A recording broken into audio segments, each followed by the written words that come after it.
Parce que grossièrement, ce que j'ai fait sur Raymond Boulanger, c'était d'amener un documentaire niveau Netflix, HBO à Montréal. Tu sais, Raymond Boulanger, il finit... Comment que je finis l'épisode 4 au 5e bloc? Il a le cancer, il est tout seul, il parle plus à ses enfants. Donc, si quelqu'un me dit que j'ai montré que le crime me paye, je fais comme t'as pas regardé la série, là. Au bout de la ligne, dans le cas de présumé innocent à Québec, je pense pas qu'André Arthur a aidé l'enquête. Au final, je pense qu'il a mis tellement de pression sur ce dossier-là qu'il y a une moment donné que c'était impossible de faire une bonne enquête. La commission Charbonneau est la preuve que quand le système est attaqué par tout le monde, il y a un moyen de le défendre. Il y a eu une mobilisation des forces civiles, le barreau, de partout, des partis de politique d'opposition. Et ensemble, on a pu attaquer un des plus grands systèmes de corruption qui nuisait à l'ensemble. Yes sir, what's up tout le monde? Bienvenue au What's Up Podcast, c'est votre animateur Jer Alain, j'espère que ça va bien, j'espère que vous avez passé une excellente semaine et que vous réussissez à passer à travers cette canicule-là, la première canicule de cet été qui est une température épouvantable, hein? On va se le dire. Cette semaine, qui qu'on soit comme invité, c'est nul autre que le réalisateur Sébastien Trahan, qui a réalisé des documentaires vraiment très très intéressants, puis il vient nous parler de ça cette semaine. Fait que ça a été un gros podcast. Podcast un peu plus sérieux, podcast qui parle de politique, qui parle de justice, qui parle de... Fait que bref, on parle beaucoup d'enjeux sociaux, puis j'ai vraiment beaucoup aimé son approche. Fait qu'un gros merci à Sébastien. Je vous encourage tout le monde à aller écouter ses documentaires. Il a réalisé celui sur Raymond Boulanger, hein, qu'on a reçu sur le podcast. Il a parlé aussi... En tout cas, bref, on en parle tout dedans. Je vous invite à aller les écouter. Juste avant que je vous laisse écouter ce podcast-là, juste dire un petit merci à mes commanditaires, hein, parce que c'est grâce à eux autres que tout ça, c'est possible. Fait qu'un gros merci à procafetière.ca, encore une fois, gros merci procafetière.ca et les cafetières Bellucci, hein? Un gros merci. Si vous voulez des bonnes cafetières, allez choisir des Bellucci, faites-les au procafetière.ca. Un gros merci à mes commanditaires. Je sais, des fois, ça peut faire chier un peu que je plug mes commanditaires, puis il y en a qui peuvent trouver ça long, mais dites-vous, c'est grâce à mes commanditaires qui peuvent me supporter, qui peuvent me donner un peu de lousse financier pour que je puisse faire ce beau projet-là, tu sais, qui est le podcast. Fait qu'un gros merci à mes commanditaires, puis je vous encourage à aller les encourager, hein, choisissez eux autres parce que eux autres, ils me font confiance. Fait que ça, c'est étant dit. Juste avant que je vous laisse écouter le podcast aussi, juste vous rappeler que si vous voulez vous abonner, hein, vous voulez m'encourager personnellement, vous pouvez vous abonner au Patreon, à mon Patreon, au patreon.com/whatsuppodcast. Ça vous permet de voir tous les podcasts d'avance, pas besoin d'attendre qu'ils sortent en ordre chronologique. Puis c'est 3-4$. Pour vous autres, c'est pas grand-chose. Pour moi, ça fait toute la différence.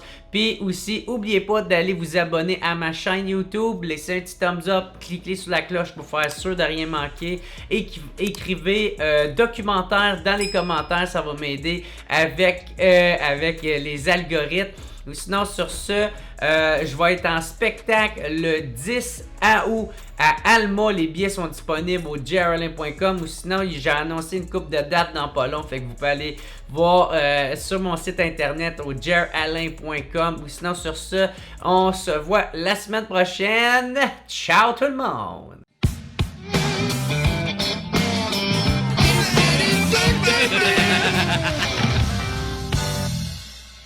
What's up tout le monde, bienvenue au What's Up Podcast. J'aimerais commencer en disant un gros merci à mon commanditaire procafetière.ca et les cafetières Bellucci. Aujourd'hui, très content de le recevoir. C'est un réalisateur, c'est lui qui est derrière le dernier vol de Raymond Boulanger. Il a aussi réalisé les 2 premières saisons de Présumé innocent. Il a réalisé aussi la série documentaire sur... puis là, je savais que j'allais te choquer à un. C'est Corruption, les révélations choc de la commission Charbonneau, puis tout récemment, Cocaïne, prison et likes, la vraie histoire de Isabelle. Un gros merci au réalisateur Sébastien Trahan, ça va bien? Très bien, toi, merci de m'inviter. Ouais, ça a été long comme présentation, mais Chris, tu choisiras des titres plus courts la prochaine fois. Hey, merci d'accepter mon invitation. Puis j'aimerais ça qu'on commence avec le dernier vol de Raymond Boulanger, parce que moi, ce gars-là, je l'ai découvert justement avec cette série documentaire-là que tu as réalisée sur lui, qu'il y a une vie passionnante, là, man. Tu pourrais-tu le décrire, c'est qui Raymond Boulanger? Raymond Boulanger, c'était un pilote d'avion qui a travaillé pour les cartels qui ont fait l'importation de drogue environ entre 1980 et 93, 1993. Il a été pris à Casey avec la plus grande quantité de drogue jamais saisie lors d'une seule saisie, 2,3, 2,1 tonnes de drogue, ouais, dépendant des sources. C'est une grosse cargaison.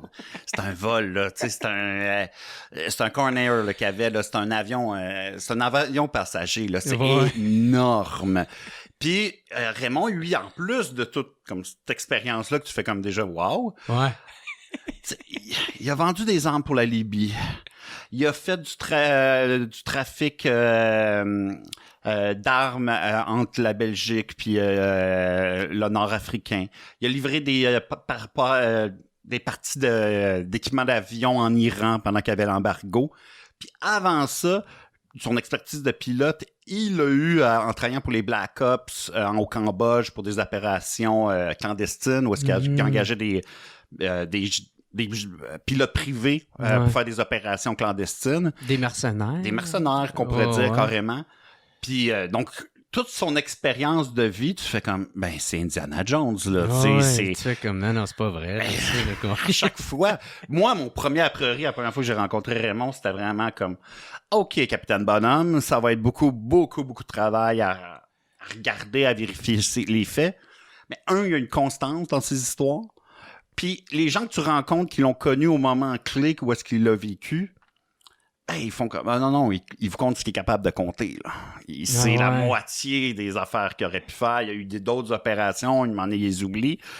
Puis aussi, il faut le dire, Daniel Renaud, qui avait aussi fait un livre sur Raymond Boulanger, a permis de contre-vérifier beaucoup d'allégations qu'il nous disait, puis on pouvait vérifier avec le livre de Daniel que Daniel était dans la série, puis qu'il a fait un premier travail. C'est lui le premier qui a trouvé le personnage Raymond Boulanger avec son livre, puis les premiers articles de l'époque qu'il a écrit. Avec toute une rigueur, là, justement. Oui, ben on le voit encore, là, Daniel Renaud, comment il couvre actuellement les gangs de rue, puis les activités criminelles dans les dernières années. Moi, c'est ces articles-là que je vais me servir dans 20 ans pour raconter l'histoire, comment que les gens l'ont vécu de leur point de vue. Parce que moi, je fais pas un travail de journaliste, je fais réellement un travail de documentariste. Donc, ce qui m'intéresse, c'est qu'on réussisse à comprendre le point de vue, la manière que les gens ont vécu leur situation selon leur vécu à eux. Donc, après ça, pour moi, ça nous permet de faire... D'autres personnes vont pouvoir faire des analyses, regarder comment que... Si on prend Cocaïne, prison et like, un des derniers projets que j'ai fait, ben Isabelle, j'espère qu'on va comprendre comment que des jeunes filles de 26, 27 ans, 28 ans... s'est fait embarquer là-dedans. Se fait embarquer dans un... de fil en aiguille, d'amis, d'accoutumance, on fume un joint, on fait une petite clé de coke entre amis, un de mes amis qui dit, c'est pas grave, il est fin. Puis là, un moment donné, ça devient normal, puis on se fait embarquer ça. Ben, on peut bien le dire, puis dire que, mais la responsabilité d'Isabelle est un peu naïf. Le premier regard, c'est une fille en bikini, a été naïve. Mais au-delà de tout ça, si on comprend comment que ces gens-là réfléchissent puis comment que la situation évolue, ben j'ai l'espoir de faire ma contribution dans ce discours-là. Donc pour moi, souvent on met genre reportage, documentaire dans le même bassin. Puis pour moi, c'est deux démarches puis deux propositions très différentes. Mais moi, j'ai besoin des journalistes d'enquête qui font des cas actuels, pour des cas que je vais faire dans 10-15 ans. Puis moi, l'objectif principal, c'est de conter une bonne histoire au monde. C'est un peu ça le nouveau documentaire que Netflix, HBO ont amené au début des années 2000, où est-ce qu'on écoute les gens parler, Ça ressemble beaucoup au podcast. Ouais. Parce que moi, c'est juste des entrevues, mais c'est extrêmement monté pour créer une histoire alentour de ça. Ben ouais, que ça soit beau visuellement. Beau visuellement, puis il y a du rajouter dans le contexte, le rythme. Puis on pense beaucoup là, à quel moment l'événement déclencheur, sur quoi qu'on finit l'épisode, pour que les gens aient l'impression de regarder un film de fiction. Mm-hmm. Et c'est beaucoup ça, comme entre guillemets, parce que le monde a 22 noms pour ça, là, que soit le nouveau documentaire, le documentaire de prestige, le documentaire lourd, comme les séries lourdes. Okay. Donc, ce type de documentaire-là qui a pris la place en télévision, vraiment avec la montée d'HBO, Netflix, là, beaucoup, là, on parle Making of Murder, tous ces shows-là. Fait que toi, tu te sers justement du côté factuel du journalisme, puis tu y rajoutes un côté, on peut dire, plus humain pour rajouter le facteur humain, puis que ça vient touchant, puis ça vient... Ben, que tu rentres dans l'histoire, là, tu sais. Bon, au bout de la ligne, c'est comme qu'est-ce qui m'intéresse, c'était comment Raymond Boulanger s'est senti dans ces moments-là. Mm-hmm. Comment qu'il l'a vécu, comment que, de son point de vue, on le vivait. Puis je pense qu'on sentait sur Raymond Boulanger un petit côté, genre, antisocial, tu sais... Non, puis fier aussi. Ouais, puis fier, puis genre, manger tout de la société, moi je vais faire, puis une recherche d'adrénaline, puis une recherche des nouveaux, parce que c'est fantastique sur Raymond Boulanger, puis ça, le monde n'en a pas assez parlé, mais ça m'a frappé quand j'ai rencontré des pilotes de ligne. Puis tu sais, les pilotes de ligne dans le milieu de l'aviation, c'est comme des pilotes d'F1 en conducteur, pour l'automobile. Mm-hmm. Ils ont toute une réputation d'être des top pilotes. Et j'en ai rencontré 3-4 dans le cadre de Raymond Boulanger et tout le monde disait non, mais vous comprenez pas, là. Un pilote comme Raymond Boulanger, le Québec n'en a pas connu beaucoup, là. Un pilote qui était capable de piloter plus qu'une centaine d'avions, c'est rarissime à ce qu'on m'a dit. Évidemment, moi, j'ai jamais piloté à part sur PlayStation, là. Puis j'imagine qu'il y en a beaucoup qui parlent pas, hein. Tu sais, ça a été peut-être le seul qui a voulu parler, raconter son histoire. Dans les criminels, tu parles? Ouais. Ben, on en voit quelques-uns de plus en plus parler. C'est souvent des criminels qui sont à la retraite. Ouais. Tu sais, il y avait eu Félix Seguin qui avait fait une chose avec Scopa. Ouais. Il y a quelques années. Il y a eu Isabelle qui a parlé. Il y a Raymond qui a parlé avec moi. C'est sûr qu'il y a un danger. Il y a eu Frank Bourassa récemment qui a parlé à Crave pour une histoire d'argent. Ah oui, lui, il faisait de la fausse argent. Ouais. Il faisait de la fausse argent avec des plaquettes. Il y avait une organisation derrière. Ouais. Mais tu sais, on a eu son point de vue de l'histoire dans ce documentaire-là. Mais donc, on voit que certains... criminels qui prennent leur retraite veulent raconter leur expérience parce que c'est des expériences hors du commun. Puis c'est un peu ça aussi, puis tu sais, j'en travaille un actuellement qui va peut-être aller en production à la fin de l'été. Ben, l'objectif toujours, c'est comme, hey, ce que j'ai vu qui n'a pas de sens, il faudrait pas que ça meure avec moi. Et les enjeux réels de criminalité sont plus... hot, où est-ce que, tu sais, Raymond... leur vie sont putain en danger. Ben, tu sais, Raymond Boulanger, il avait fait... il veut même pas y nommer dans le documentaire, mais tu sais, un groupe italien actif à Montréal entre 80 et 93, il y en a pas 25. Puis on sait qu'ils sont plus là beaucoup, là, tu sais, il faut pas une maîtrise en criminologie pour savoir ça. Donc, c'est souvent... mais... ce que Raymond vit, ça veut pas dire que d'autres personnes ne le vivent pas actuellement, sous d'autres formes. Mm-hmm. Tu sais, c'est peut-être plus en prenant un avion qu'on transporte des tonnes et des tonnes de cocaïne, mais des gens qui font le transport de cocaïne, tu sais, j'ai jamais entendu parler de pénurie à Montréal de cocaïne. Non, c'est ça. Donc, ça a été quoi ta première rencontre avec lui? Raymond, écoute, c'était quelques jours après que Marc-Antoine Audette puis Sébastien Trudel, les deux anciens justiciers masqués, moi, je suis allé au cégep avec eux. Un an avant, puis on a commencé les justiciers masqués. Eux, il y avait les justiciers masqués avec comme groupe d'humour, ils écrivaient des articles dans le journal étudiant. Puis on a décidé, j'étais devenu un peu un ami avec eux, j'étais un an plus vieux. Puis on avait décidé d'aller faire de la radio étudiante à CISM. Mais on était au cégep, fait qu'on avait menti, on avait dit qu'on était à l'université, qu'on suivait d'autres cours de droit, quelque chose genre. Puis on est rentré à CISM. Fait qu'on a fait ça pendant 2-3 ans. Puis là, ça faisait une vingtaine d'années un peu. Eux autres étaient allés partir faire la radio à Québec. Moi, je t'avais fait le cinéma à l'UQAM. Donc, nos vies avaient pris des chemins différents. Et un an avant qu'on fasse Raymond, Marc-Antoine m'appelle, Ligue des Vieux Pois, ça tente-tu de venir faire un barbecue chez nous? Ben oui. Parle, jase. Eux, ils travaillaient sur cette histoire-là en fiction. Puis, il y avait eu beaucoup d'intérêt, mais il n'y avait pas été capable de faire le montage financier, parce que c'est une fiction qui se passe en Colombie, en Libye, on est dans plusieurs centaines de milliers de dollars, c'est pas les millions. Fait qu'eux, ils m'ont appelé parce que l'entente d'exclusivité avec Raymond était à 1 an d'échéance. Puis ils m'ont dit, hey Seb, moi je faisais plein de courts-métrages indépendants, ça allait puis des vidéoclips avec les vulgaires machins, fait que ça allait bien, mais dans le milieu indépendant. Puis ils ont dit, hey, ça te tenterait pas de faire une fiction indépendante avec l'histoire de Raymond, ça n'a pas de bon sens. Puis j'avais fait, ouais, je peux pas faire ça, genre Kino style, dans le coin d'un sous-sol, puis faire semblant qu'on a Mais je venais de faire Mitsu et Léa, donc je faisais beaucoup de documentaires déjà à ce moment-là. Mais pourquoi on le fait pas en documentaire?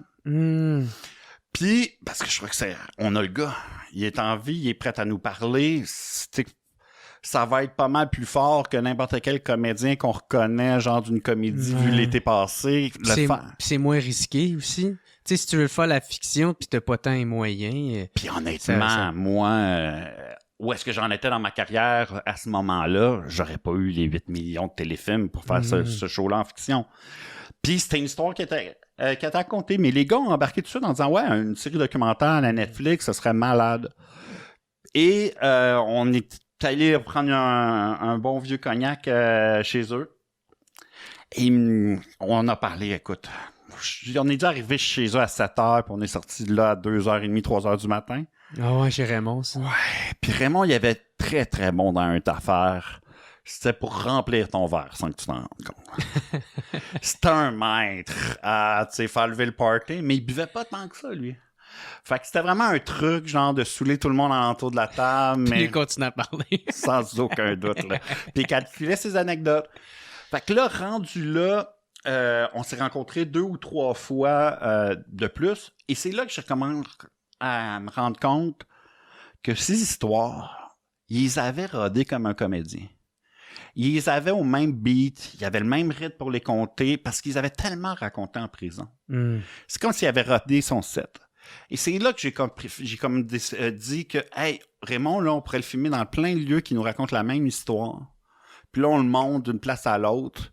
Puis là, on peut visiter dans ce qu'il nous raconte des endroits où est-ce qu'il était, puis en même temps revenir avec le regard direct, la confidence de l'entrevue. Fait d'aller dans un hangar, d'aller à Casey, d'aller... Tous des lieux importants, mais si on le souligne pas, tu sais, le lieu où est-ce qu'il avait loué sa première avion. C'est subtil. Hein? C'est super subtil, mais pour moi, ça nourrit le... Souvent, je dis mes documentaires, c'est comme de la peinture impressionniste, là. C'est plein de petites taches, puis quand tu te recules un peu, t'as une émotion qui ressort. Mais tu sais, quand tu regardes de proche, ça a l'air juste du rythme. Mais tu sais, chaque séquence est construite. On travaille souvent avec des séquences, moi puis la monteuse, à peu près tous les shows que t'as nommés, les émissions que je travaille avec la même monteuse, qui est Laurent Anthony, qui est vraiment une grande complice, mais c'est beaucoup avec elle qu'on a développé cette dentelle-là. Très cool. D'être capable de raconter ces histoires de cette manière-là. Donc, moi puis Raymond, on est sous à ce moment-là, puis on fait comme... Il embarque à 100% dans le documentaire, je vois qu'il est prêt à parler de tout et de rien.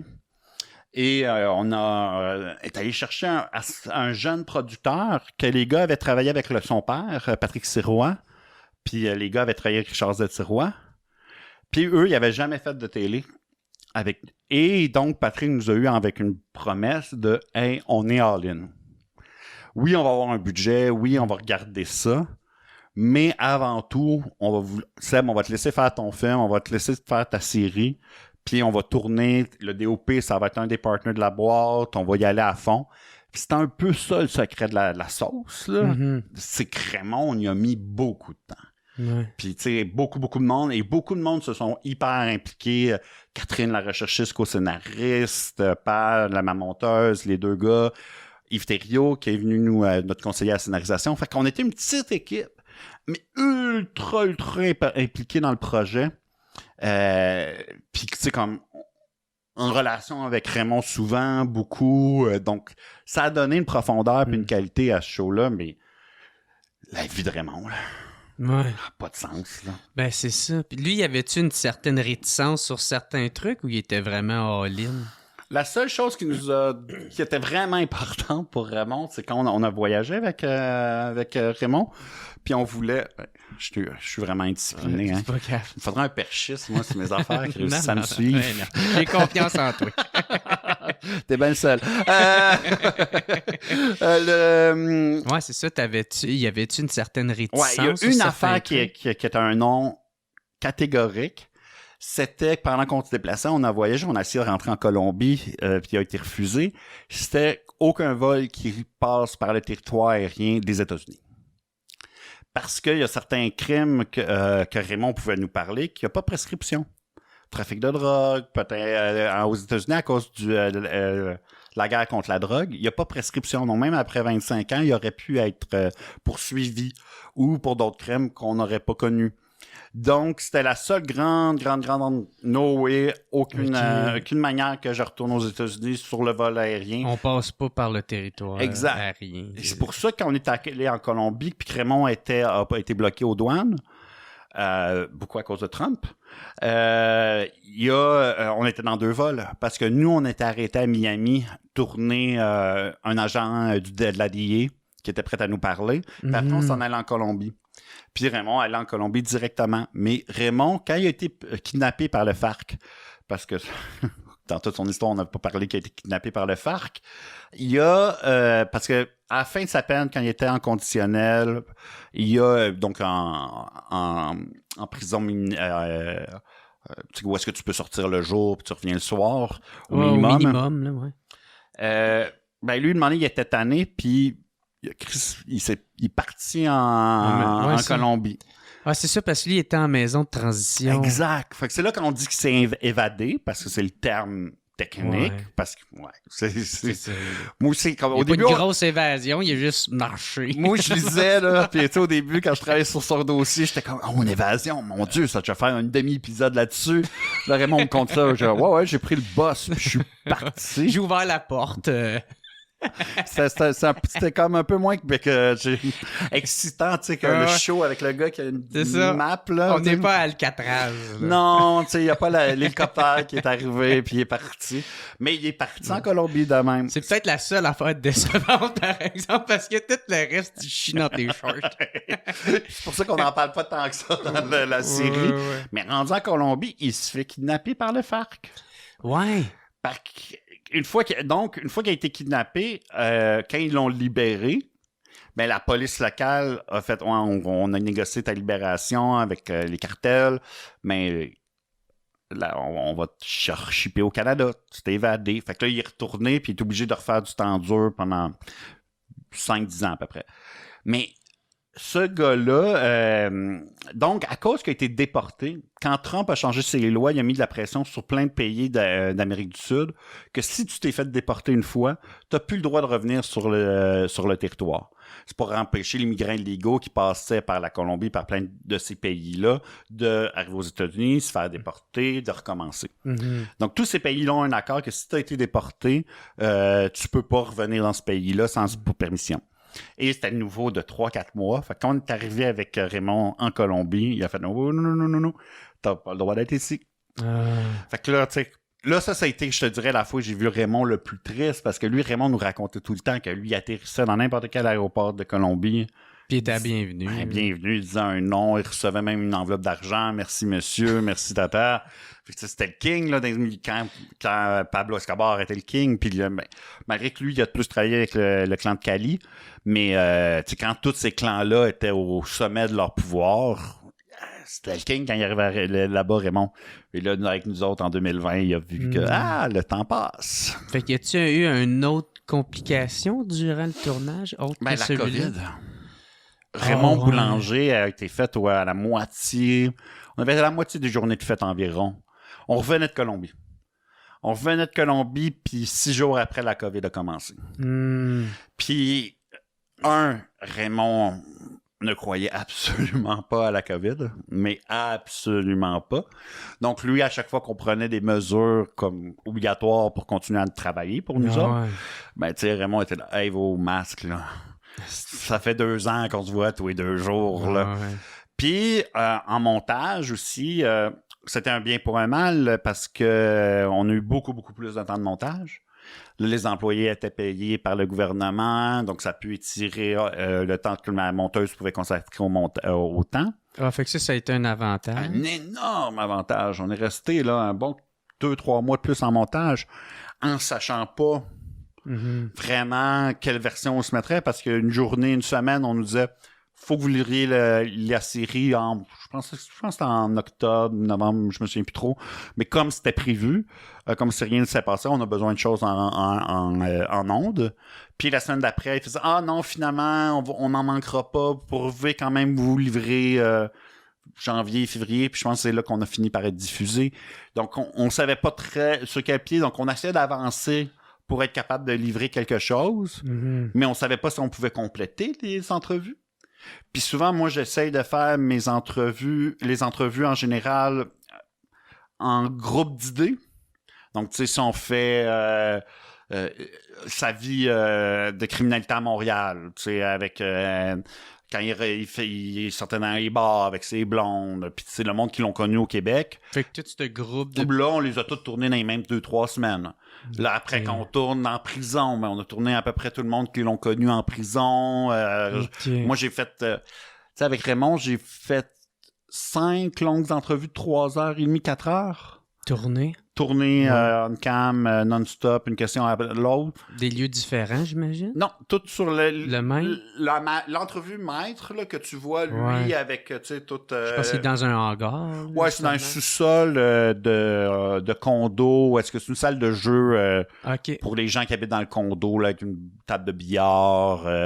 Lui, il avait fait installer un simulateur de vol, là. Donc, tu sais, c'est assez riche, là. C'est un endroit assez coquet. Donc, mais à cet endroit-là, on a fait 4 entrevues de 4 heures, 5 heures. Puis avec Yves Thériault et Catherine aussi, on fait chacun une petite heure aussi là-dedans. Donc, c'était des très, très, très, très, très longues entrevues. Donc, c'est comme ça aussi que tu as une bonne complicité. Mais il y a rarement qu'une entrevue dans les documentaires que j'ai fait qui dure en bas de 2 heures, 1h30. Tu sais, puis quand tu regardes le final, des fois, tu fais « Ah, ça dure 1 minute, mais tu sais, Puis on a vérifié avec la monteuse avec qui je travaille, j'allais dire ma monteuse, la monteuse avec qui je travaille, les phrases qu'on dit qu'on utilise, c'est plus souvent après 1 heure, 1h15, 1h20, une fois que les gens comme ont besoin de résumer la situation. Mais quand tu racontes l'histoire comme un film d'action, comme que je fais, ben t'as pas besoin de tant la mise en contexte à part une fois. Ou tu vas le mettre, c'est ça, un m'emmener. Puis après, tu veux l'émotion, tu veux comment que le monde a vécu, comment ils ont ressenti. Toi, tu le rajoutes à l'image. Puis on comprend une archive, on comprend le lieu où est-ce qu'on est, tu sais. Donc ouais, avec Raymond, on est rentré dans une grosse complicité, mais c'est ça, donc on a bloqué à la moitié à cause de la COVID. Puis là, on se demandait vraiment comment qu'on va finir, est-ce qu'on va finir. Fait que ça, c'était le grand problématique qui, au final, nous a ultra aidé. Parce qu'aussi, à partir de la COVID, on est obligé de travailler en plus petites équipes.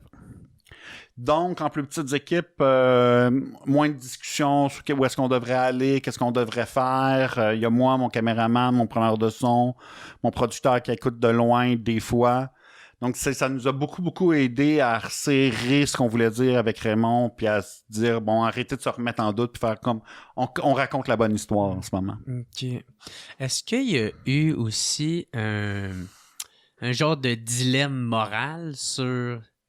Tu sais, parce que je pense que tu me vois venir là, déjà là, ouais. Tu sais, entre glorifier un criminel ou y raconter son histoire. Là, quand j'ai fait une entrevue pour Corruption et les révélations choc de la commission Charbonneau, j'ai fait une entrevue avec à la GRC avec quelqu'un, puis cette personne-là m'a dit « Ouais, il y a un danger de faire la promotion des criminels avec ce que tu fais. » Tu sais, nous, à chaque fois qu'on fait une descente, on voit qu'il y a des coffrets du parrain. Puis comme je dis, moi, c'est est-ce que les arrestations des grandes familles des années mafieuses de New York dans les années 80 auraient eu lieu sans le parrain? Fait oui, il y a une manière qu'on va le glorifier parce que c'est une vie entre guillemets d'héros. Est-ce que c'est une personne qui surmonte des épreuves? Ouais. après ça, les seules personnes qui ont peur de la lumière, c'est des gens qui ont la vérité à cacher. Fait que pour moi, je pense que la vérité sera toujours mieux servie d'être exposée. Sans arriver à une conclusion. Tu sais, souvent on parle de Raymond ou de cocaïne, prison et like, puis j'arrive toujours avec ce discours-là de dire ouais, mais en ce moment, avec tous les arrêts de Jordan, qui sont scandaleux, là, puis on les traite ça comme si c'était quelque chose de normal, là. Ah, il y a un procès qui est annulé. Il y en a 300-400 procès d'annulés par année en ce moment. Ça devrait faire paniquer tout le monde qui connaît un peu le milieu juridique. Ah, c'est ça l'arrêt de Jordan? L'arrêt de Jordan, c'est quand il y a un procès qui dure trop longtemps. Un juge peut faire, voilà, vous avez trop perdu, le système a perdu trop de temps, tout le monde a le droit d'être jugé dans un temps raisonnable. Mm-hmm. Ce qui est un droit, puis ce qui est extrêmement correct qui existe, mais il faut qu'on réagisse face à cette nouvelle forme de droit-là. Soit on demande plus de juges, mais on n'a plus d'argent, on manque d'argent partout dans le mais système. le système, il n'est pas fait pour ça. Là, Donc, soit qu'on nomme des nouveaux juges, ils vont se servir de ça. ou soit qu'on réfléchit à qu'est-ce qui est un crime? Parce que la loi devrait refléter les morales de la société. Au bout de la ligne. Donc, en parlant de Raymond, de la manière qu'on l'a fait, on finit par discuter de pourquoi il était en prison, de quel type de personne c'était.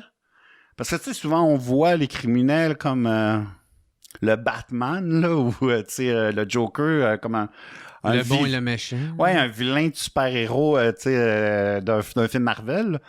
Mais, au final... T'sais, il ressemble plus à ton mononcle qu'un skidoo. Mm-hmm. Puis c'est des gars, ils ressemblent à tous les jeunes entrepreneurs. Puis encore là, j'ai l'air de les valoriser, mais je pense que en comprenant comment ils réfléchissent, la société peut amener deux solutions.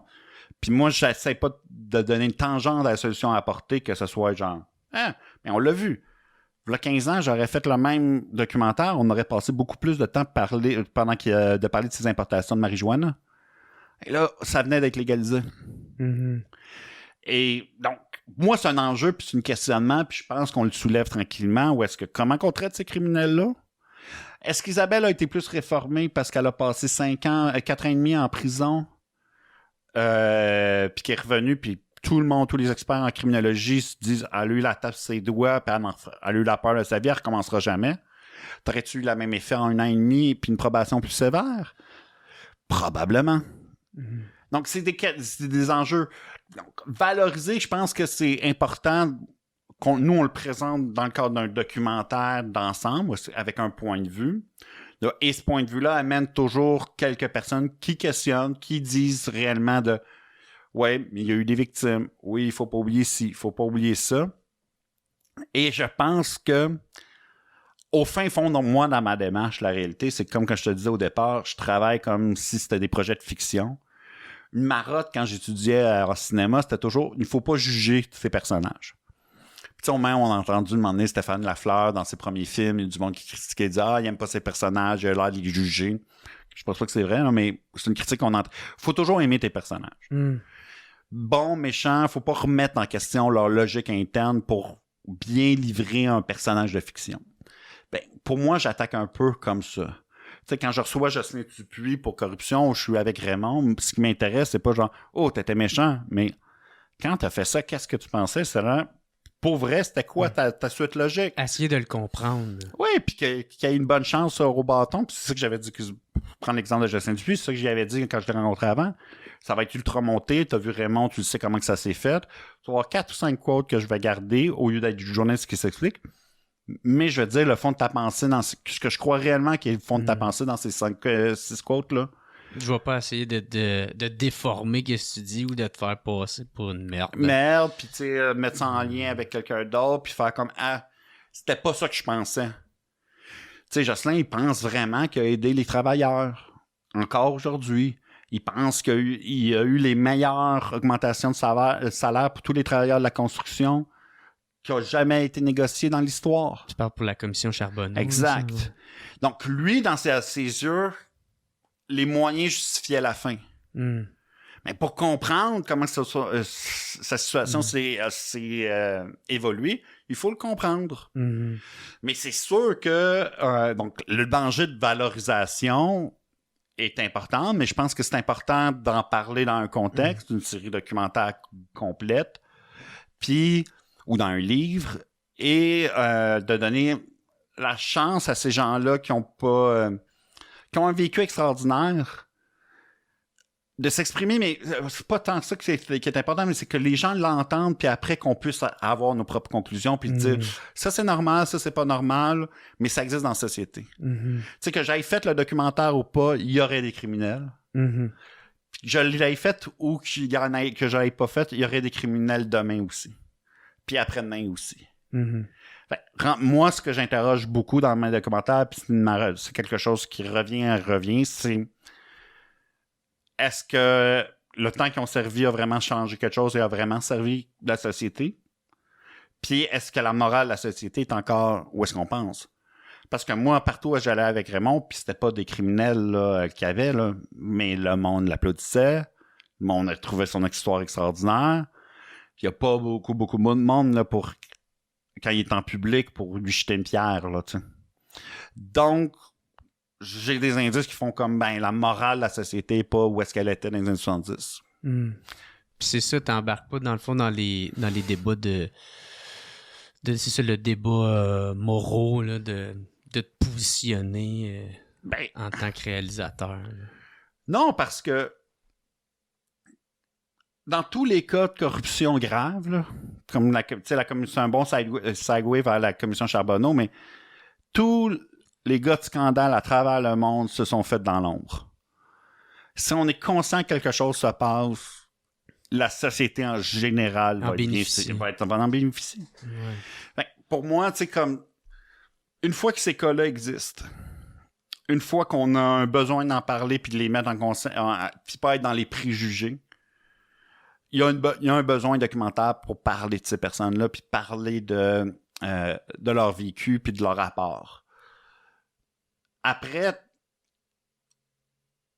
je serais pas à l'aise si on soulèverait pas leurs ombres d'ombre. Ouais, c'est ça, parce que là, ça ferait comme si t'avais un parti pris. Là, exact. Je veux pas faire comme souvent on se le dit entre nous autres, c'est pas une musicographie. Puis c'est souvent dans la relation le bout le plus difficile là, quand on écoute. Quand j'ai écouté Raymond Boulanger avec lui, il était pas content là, que je parle aussi longtemps de l'accident d'avion qu'il y a eu au début de sa carrière en 1968, où est-ce qu'il aurait fait des manœuvres dangereuses. Moi, c'est un bout que j'ai bien aimé, ça. C'est un bout important. Ouais. Puis ça explique comment il a pas peur du danger. Puis ça explique le personnage. Tu sais, moi, c'est une affaire, je revenais pas, c'est à quel point il est capable de, tu sais, le lâcher prise, là. Ouais. Tu sais, parce que, tu sais, c'était son ami, là, tout ça. Puis tu sais, il a juste fait, ben... Tu sais, c'est le passé. Le passé, c'est le passé. Puis il avance. Moi, je suis incapable de faire ça. Là, moi, j'y pense encore. Là. Ouais. Mais tu sais, ça montre un peu son côté légèrement antisocial. Là. Ou est-ce que, tu sais, comme... il y a un peu manque d'empathie là, pour pouvoir passer à autre chose. Mais ça explique aussi c'est qui ce personnage-là. Donc, je serais pas à l'aise de glorifier complètement. Mais moi, je pense que l'honnêteté n'est pas de la glorification.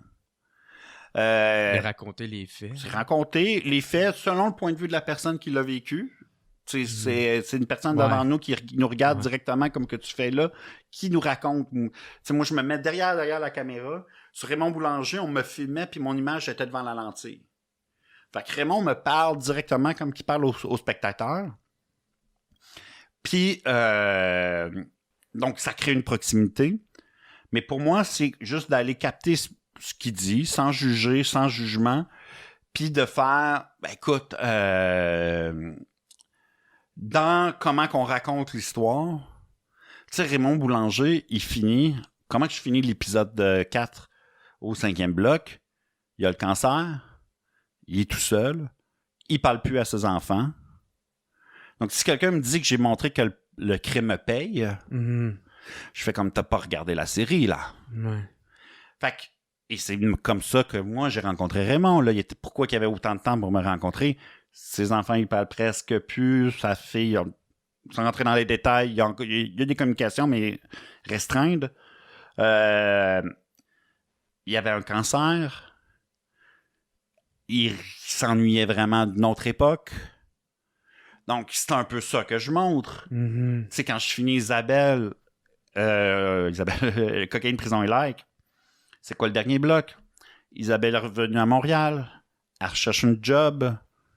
Elle passe à autre chose. Elle n'a plus les mêmes fréquentations. À renouer avec son père. À renouer avec son père, ce qui n'est pas rien, là. Mm-hmm.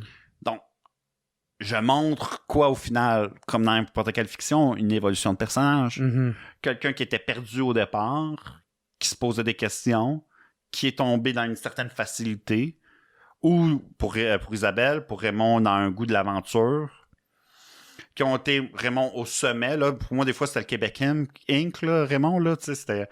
Si c'était des pharmacies, ça aurait été Jean Coutu. Il est monté au sommet de son entreprise. Isabelle, c'est juste une fille en dépression. Est-ce que tu peux prendre des mauvais choix à 4 heures du matin quand tu vis dans une vie de bar depuis 4-5 ans? Mais tout ça pour montrer qu'à la fin, il y a eu des conséquences à leur action. Mm-hmm. Sont positives pour certains points, négatives pour beaucoup, beaucoup de points. Mais au-delà de ça, il y a toujours une petite affaire de « Ouais, mais Raymond, 20 ans en prison, gang? C'est long. Mm-hmm. Pour un crime non-violent, pour... Isabelle, 4 ans et demi, elle a été condamnée à 7 ans, elle a fait 4 ans et demi. Est-ce qu'on a eu le même résultat pour moins de coups à 2 ans et demi? Je réponds pas à la question. Ouais. Parce que, tu sais, j'ai pas fait Mais l'analyse. c'est un autre débat, là, tu sais. Mais j'aime ça ouvrir le débat parce que, comme je dis en ce moment, on libère des personnes accusées sans avoir été jugées. Mm.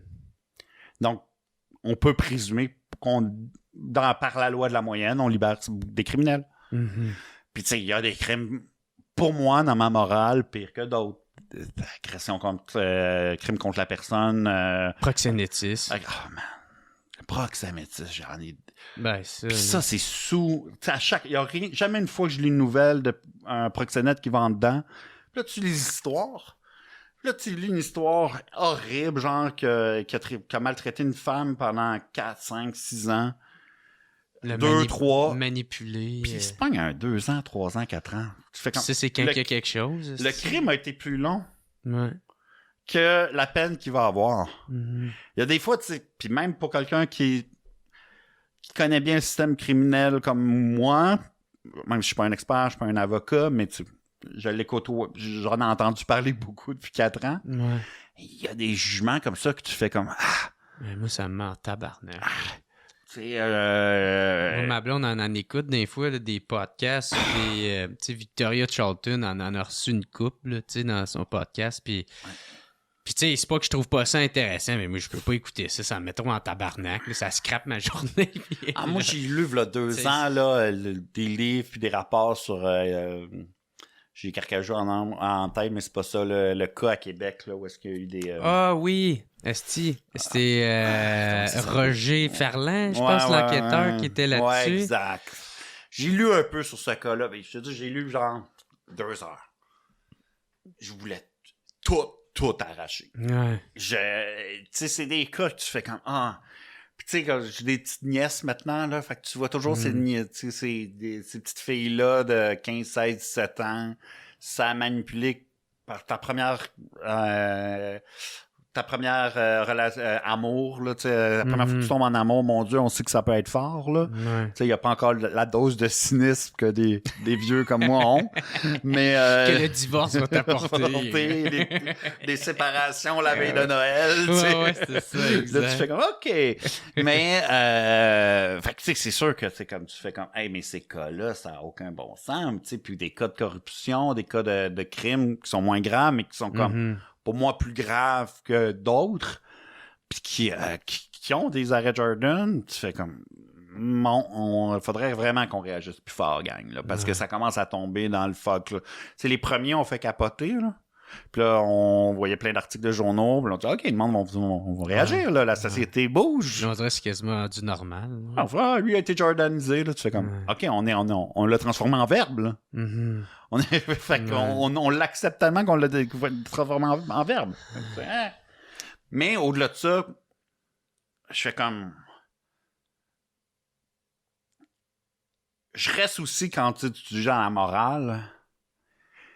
Tu sais, moi, quand je commençais à travailler sur des cas criminels comme ça, j'ai entendu genre un chroniqueur X faire une grosse sortie morale là, contre ces shows-là. Puis le soir, je l'ai vu faire une clé, là. Fait que, tu sais, des fois, la fausse morale, je fais comme, tu sais, qui c'est qui fait, tu sais, s'il y a autant de saisies de cocaïne qui impactent zéro le marché, c'est qu'il y a des consommateurs. Si on en revient sur Raymond Boulanger, t'as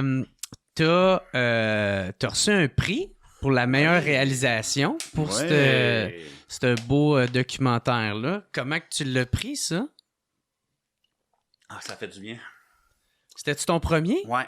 C'était mon premier. Avant que je fasse Raymond, ça, c'est un peu une blague, mais moi, je travaillais sur 2 projets avant Raymond. Je travaillais sur Raymond Boulanger en même temps que je travaillais sur une série web de fiction qui s'appelait Mathias ne va pas mourir, qui a été écrit par une grande autrice, Rebecca Deras, qui travaille beaucoup au théâtre.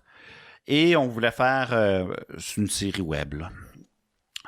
Puis moi, j'avais dit j'allais avoir 40 ans, puis j'avais dit à plein de mes amis, écoute, si aucun de ces 2 projets-là marche, genre 40 ans, je change de métier.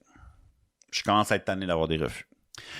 T'sais, ça allait bien, là, je travaillais en pub, je faisais beaucoup de montage en télé, je réussissais à bien gagner ma vie, mais dans les demandes de subventions, c'était difficile. Souvent, j'étais l'avant-dernier, tu sais, quand on a nos chiffres là, qu'on a été refusés, puis là, t'es comme, c'était pas si loin, mais il m'en manque encore 2, 3, 4. Puis dans des projets de télé que je soumissionnais, tout le monde me disait, reviens l'an prochain, c'est malade. C'est tout le temps très, très, très, très bon, mais fait que tu sais, le fameux break, je l'avais pas eu. Puis là, j'étais comme, je passerais pas ma quarantaine à écrire des projets le vendredi soir pour... Qui se réalise pas.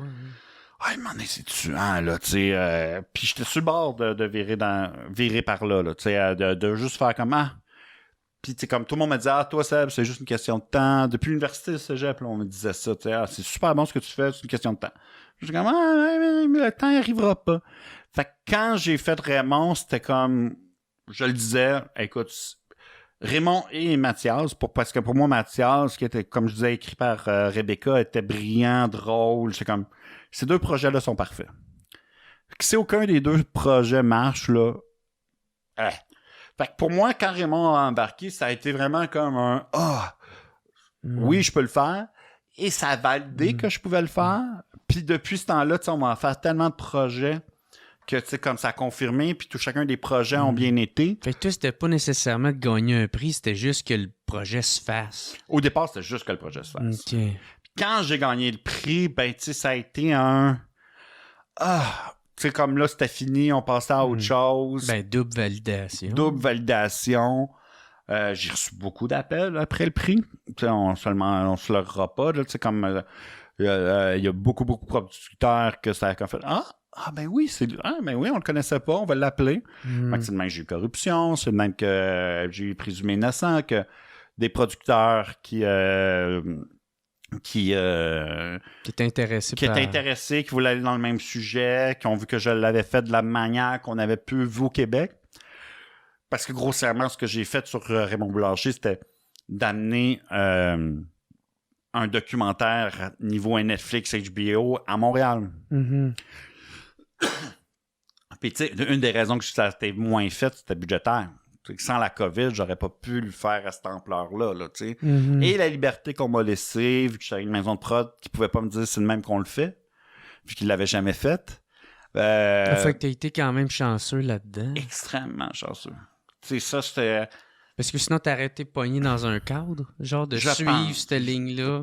Si je compare les affaires qu'on m'offre, certaines que j'ai refusées, mais tu sais, en nombre de journées de tournage, en nombre de journées de montage, je serais incapable de faire ce qu'on a fait à Raymond dans ce cadre financier-là. Serais-tu capable de le faire genre en sociofinancement? Tu sais, essayer de le faire de façon plus privée ou je sais pas trop. C'est beaucoup d'argent. Ouais. C'est beaucoup, beaucoup d'argent à le faire en sociofinancement. Tu sais, on est en télévision parce que, tu sais, comme... Chaque fois que tu as une image d'archive comparée avec d'autres personnes qui font des affaires comme ça sur YouTube, nous, quand on est diffusé, sur chacune des images d'archives que tu vois, on les paye. On les paye à l'ayant droit, là. Fait que ça en demande très, très, très, très, très, très bien cher? Ouais. Quand même, ouais. C'est à la seconde, pour être très honnête. Ah, OK, fait que le nombre de secondes que l'image est Ouais. à l'écran. Puis tu sais, t'es 10-20 $ la seconde, mais tu sais, ça monte, là. Ah ouais, c'est rien, mais par exemple, tu sais, si c'était sur un documentaire ou une série documentaire de 3 heures... On est dans les milliers de dollars. Fait que juste ça, déjà là, c'est cher. C'est cher. Fait que tu sais, rendu là, donc faire cette qualité-là que je fais serait presque impossible en sociofinancement avec des gens... mais encore là, j'ai vu des chiffres américains. Là, c'est toujours en lien avec notre marché, tu sais. Mm-hmm. L'équivalent, tu sais... On en parlait avant, mais tu sais, le podcast de Mike Ward, là, j'en parle parce que je le vois sur la tête. Mais tu sais, comme, il vaut des millions, là, ce qu'il disait. Je l'écoutais dans son podcast, qu'il disait publiquement, là, je pense pas de... Ouais. Aux États-Unis, il serait Joe Rogan, il vaudrait des milliards. Mm-hmm. Tu sais, toi, tu serais l'équivalent de, tu sais, genre, Moi, je Bill Burr. Moi, je vaux 2000 piastres. 2000 piastres. Ben, comment ça s'appelle? Plus 1008. Le petit roux, là, la gang... De qui? Two Bears, mais tu sais, le petit roux qui est avec l'Asiatique. Oh oui, c'est Andrew. Drew, c'est ça. Andrew, puis l'autre, je me sais plus c'est quoi son nom. Même moi non plus, mais j'ai Bobby. l'impression... Bobby. Ouais, Bobby.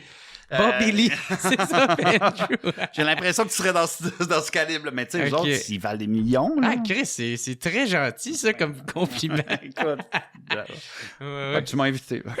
C'est quoi de gentil. Mais tu sais, donc, la même chose, c'est de le faire en français, en sociofinancement. Mm-hmm. Ben, tu sais, si je fais la même comparaison, ben, tu sais, ce que je vois aux États-Unis, ben, je pourrais, à la même règle de 3, j'arriverais pas à gagner. Fait que comme certaines personnes qui ont commencé à faire des podcasts criminels au Canada, au Québec, c'est beaucoup lire des pages Wikipédia, tu sais. Ouais.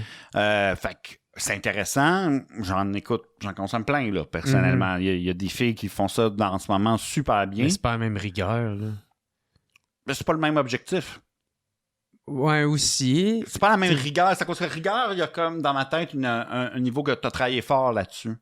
Ah non, moi c'est pas ça que je veux dire, c'est que, tu sais, moi il y a des affaires, là, tu sais, que je prends un guess à chaque fois que je te pose une question. Là. Non, mais ça se peut que, genre, que j'ai pas lu, ou peut-être j'ai lu la bonne affaire, mais je l'ai pas bien compris aussi, là, tu sais, là.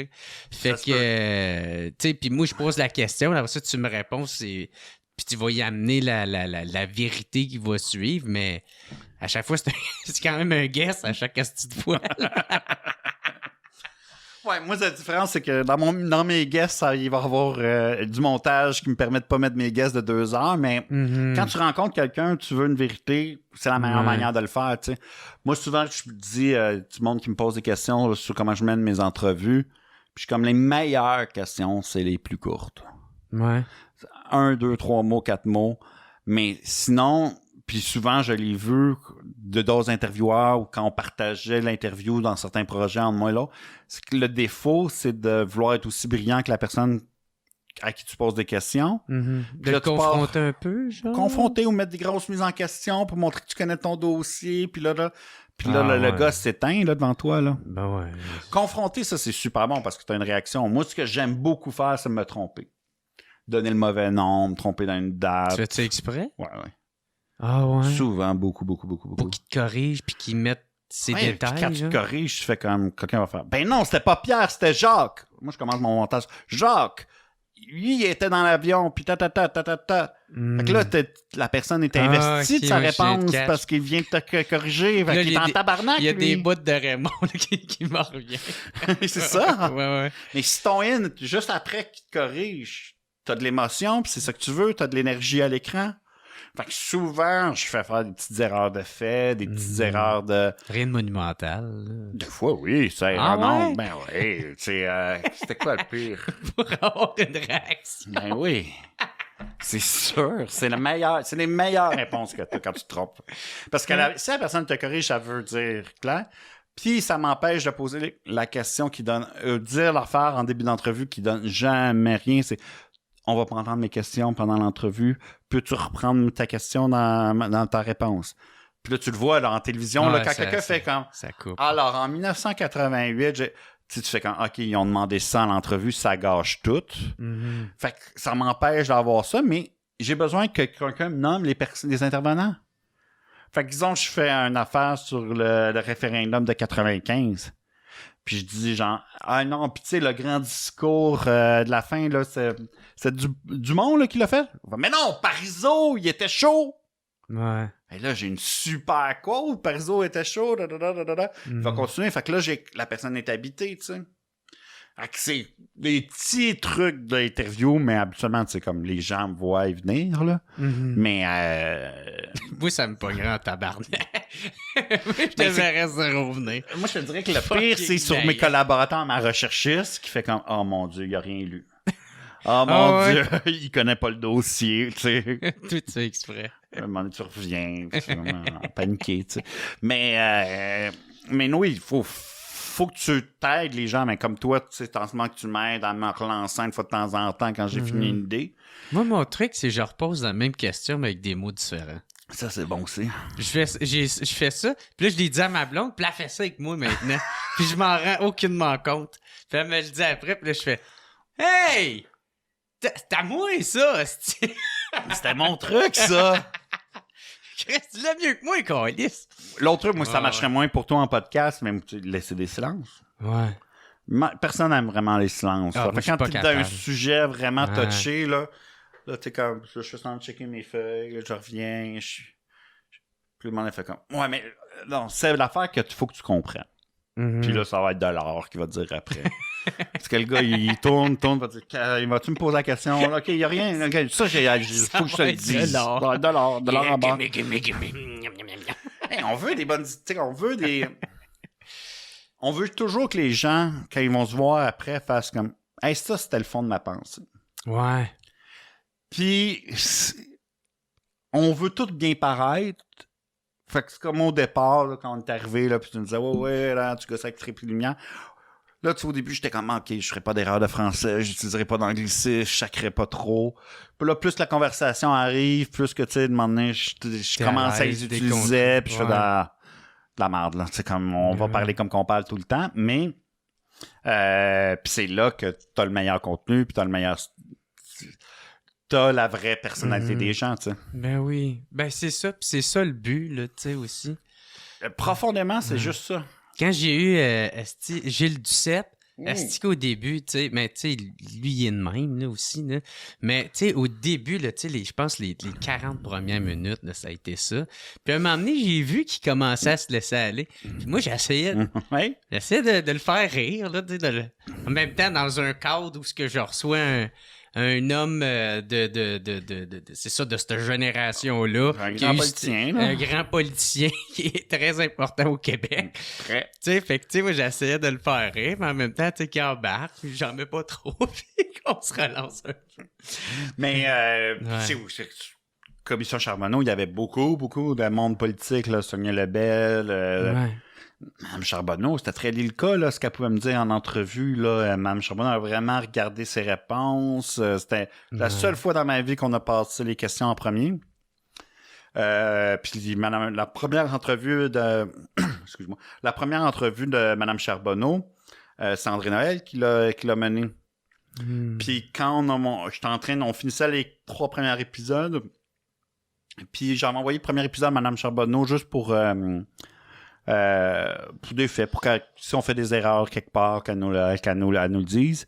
Puis quand elle a vu les entrevues des autres dans le documentaire, puis qu'elle les a appelés, elle a fait hey, c'était qui a fait? Puis que toutes les autres ont fait non, c'est Sébastien qui nous les a faites. Elle m'a rappelé pour que je refasse la dernière avec elle, parce qu'elle était comme les autres sont meilleurs que moi. Parce qu'elle avait trop peur, mais tu sais, Mme Charbonneau, c'est normal parce que tu sais, elle a un devoir de réserve comme juge en général et comme commissaire particulier. Donc, chacune de ses phrases, ses mots devaient vraiment correspondre à ce qui était écrit dans le rapport. Tu sais. Elle peut pas dire... Elle peut pas se tromper puis aller au guess. Non, pas avec les fonctions qu'elle a. Tu sais. Puis, s'il y a quelque chose, moi, qui m'a rassuré ou qui me met en paix avec le système, c'est certaines personnes comme ça. Comme Mme Charbonneau, tous les juges en général, en majorité, ont une haute estime du service public. Ils se sentent investis d'une responsabilité. Un devoir. Un devoir. Je compte souvent cette anecdote-là. Moi, au côté de mon père, c'est beaucoup dans le milieu légal. Mon bon-père était un grand avocat de la défense, mon grand-père était juge, mon arrière-grand-père était juge. Mais tu sais, je compte souvent, puis du côté de ma mère, c'est toute une autre affaire. Mon grand-père vendait des systèmes, d'alarme, ils viennent d'Ontic. Fait que moi, je viens, tu sais, comme Ontic travailleur et mon père Outremont, puis tu sais, j'ai surtout été élevé avec ma mère Ontic. Mais tout ça pour dire que j'ai jamais vu mon grand-père, quand j'étais jeune, conduire au-dessus de 105 km/h. Parce que c'est un juge, il allait suivre la limite de vitesse. Ouais, il faut qu'il donne l'exemple. Puis c'est comme une morale interne. Puis c'est un peu ça que j'ai vu chez Mme Charbonneau, chez Maître Galland, Simon Tremblay, le Maître Tremblay aussi, qui est rendu à Laval, où est-ce que eux avaient un sens de la chose publique, du service public, tu sais, un peu idéaliste, on est des juges, on est des procureurs, on doit pas mentir, on doit... C'est ça que tu veux aussi, là. Tu sais, tu veux pas que la juge Charbonneau, elle se décrotte les dents, elle fume sa top, elle pitch ça dans la caméra. Puis un tel, là, il me disait ça, puis on n'a pas pu le dire, mais c'était un plein de marde. C'était comme, mais non! Ça, on était plein de marde. Tu sais, genre, t'es comme, Tu sais, t'espères que nos institutions tiennent un peu, parce que c'est ça qui nous fait vivre en société, là.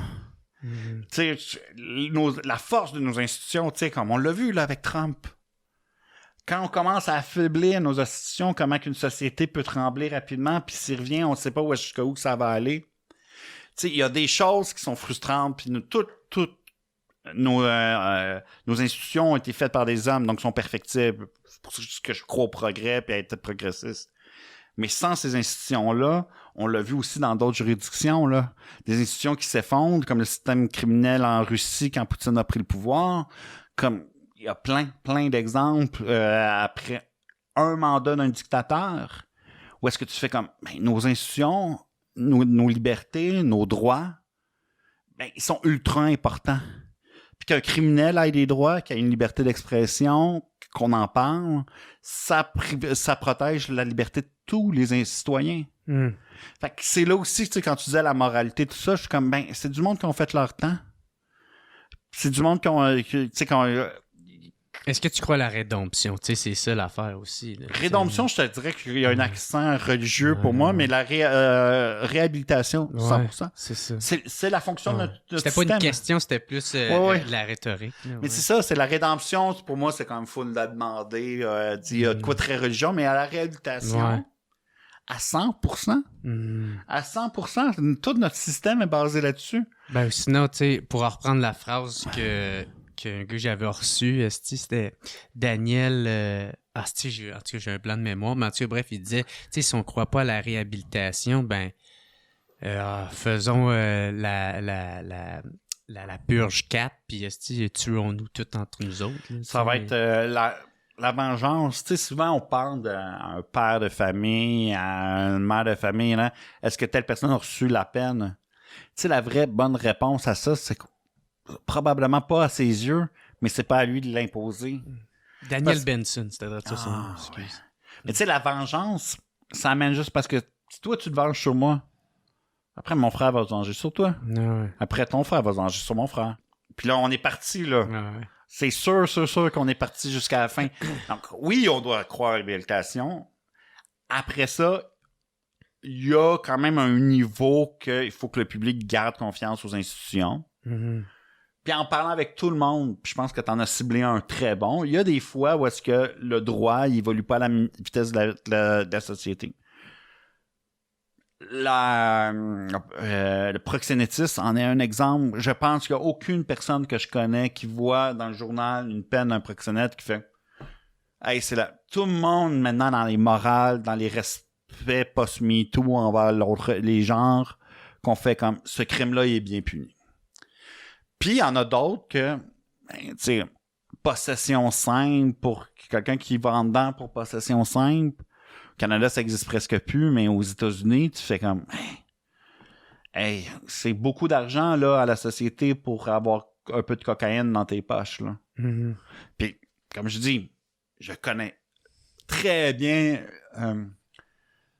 les torts terribles que la cocaïne peut faire chez un individu, là. Les membres de ma famille qui ont tout perdu, là, qu'on est allé porter de force en réhabilitation. Ça existe, c'est grave. Mais est-ce que la peine devrait être autant similaire qu'un proxénète? C'est là que je fais comme... des fois, tu sais, comme réforme, la dernière réforme du code criminel date, je me souviens bien, 93, une fois de temps en temps, puis c'est pas... Malheureusement, que c'est souvent les conservateurs, des gens des partis de droite qui veulent la loi et l'ordre, puis qui font juste comme raffermir les lois dans leur ensemble ou de manière un petit peu dogmatique, quand cette réflexion-là devrait toujours être en cours. Non, en tout cas, je pense. Si on en revient avec Raymond Boulanger, j'avais une dernière question. C'était comment te réagis à sa mort? Parce qu'il est mort il y a pas longtemps, je pense, un mois environ. Ouais. Triste. C'est toujours un choc, là. La mort en soi. Ouais, parce que toi, tu l'as beaucoup côtoyé avec pendant le projet. Pendant une période, énormément. Après, on s'était reparlé quelques fois, on s'était vu. Mais tu sais, la dernière fois, on se disait qu'il faudrait qu'on fasse un barbecue cet été, ça faisait longtemps. Là, mais moi, il y a de quoi aussi. Mes deux parents sont morts aussi de cancer. Ou est-ce que Raymond... Même quand je l'ai connu, il avait son cancer. C'était le même cancer que ma mère avait. Un mélanome multiple, là, cancer de la moelle osseuse, là, genre. OK. Et donc, dès le moment que je l'ai rencontré, je savais que il n'y a pas de rémission possible, qu'elle allait mourir. Les jours sont comptés. Exact. Puis moi... À l'époque, ça faisait déjà quelques années qu'il l'avait, là, puis je comparais au cas de ma mère, puis j'étais comme, un an ou deux, là. Nous, au début, quand on a eu de la misère à le faire, ça a été dur, là, à financer, Raymond, là, ça prend 1 an et demi avant que des gens veulent le prendre. Et tout ce temps-là, moi, ma grande inquiétude, c'était que son cancer tombe, puis que ça aille mal, puis qu'il tombe. Puis, tu sais, comme, même, à un moment donné, je pensais le faire en long métrage, moi-même, tout seul, un peu rock'n'roll, documentaire, film. Mais moi, ma vision, ce que je voulais faire, c'était un documentaire style Netflix. Ça me tente pas de faire un documentaire où est-ce qu'on le suit, puis qu'il regarde par la fenêtre, puis qu'il regarde longtemps. Tu sais, je veux qu'il nous parle, je veux des images d'archives, puis je savais que ça avait besoin d'un certain budget. Mais dans ma tête, il y a quelque chose que dès que je l'ai rencontré, je savais qu'elle allait mourir. Donc, il y a quelque chose dans mon processus qui était différent, qui était comme je m'y préparais. Mais après ça, tu sais, la mort de tout le monde est un peu genre ce chapitre-là de ma vie est fini. Puis tu sais, l'idée de faudrait que j'appelle Raymond la semaine prochaine, ça fait 2-3 mois qu'il me trottait depuis 4 ans. Faire ça n'existera plus. C'était un peu weird. Mais donc, c'est comme un cousin éloigné, tu sais, comme un membre de la famille que t'es très proche, mais tu sais, comme tu vois juste à Noël pour au jour de l'an. Là, t'attends qu'il ait décidé, tu fais comme Fuck, j'ai attendu trop longtemps. Un peu. Puis 2, genre, c'est triste, tu sais, comme, on a vu. Puis là, tu penses à tous les beaux moments. Puis après, tu fais comme, 4 ans de plus qu'il avait prévu. Belle run, t'es un peu content pour lui. Puis rapidement, je me suis fait appeler par des journalistes. Fait que là, tu fais comme, qu'est-ce que je veux dire de lui? Ouais. Puis là, le monde t'a dit, tu sais, te challenge un peu, genre, c'était-tu un criminel? Vous l'aviez-vous glorifié? Puis là, t'es comme, pour moi, c'est tellement pas des questions c'est des questions que je me suis posées les premières fois, mais en même temps, parce que je consomme, parce qu'on, tu sais, comme, on fera pas semblant que c'est moi qui ai fait le premier documentaire sur un criminel au monde, là. Il y en a plein d'autres, je les avais regardés, je les avais aimés, puis moi, je trouve que c'est pertinent de comprendre, peu importe les gens, tu sais. Peu importe le niveau de la vie, tu sais, comme, j'aimerais ça avoir des grands artistes, comme... Dans tous ces aspects. Dans tous les aspects. Autant le pire que le meilleur. Des gens qui ont été hors normes, les entendre d'un point de vue documentaire, ça, tu sais, Benoît Pilon qui fait un documentaire sur Nestor, qui avait une petite épicerie sur le plateau Mont-Royal, une des dernières qui fermait, puis c'est ça qui suivait pendant 1 an. est-ce qu'on est en train de glorifier la maladie mentale parce que Nestor... mais non, on comprend comment toute une fin d'une époque, là, c'est un regard sur ça. Mm-hmm. Mais c'est pas un jugement qu'il dit que c'est bon, c'est mauvais, que c'est bon que les épiceries ferment ou que c'est un regard sur une époque. Puis c'est la même chose comme un documentariste. Ça fait un peu partie de l'humilité du documentariste où est-ce que quand je vais voir des gens, je me mets en posture d'écoute, je veux écouter leur histoire.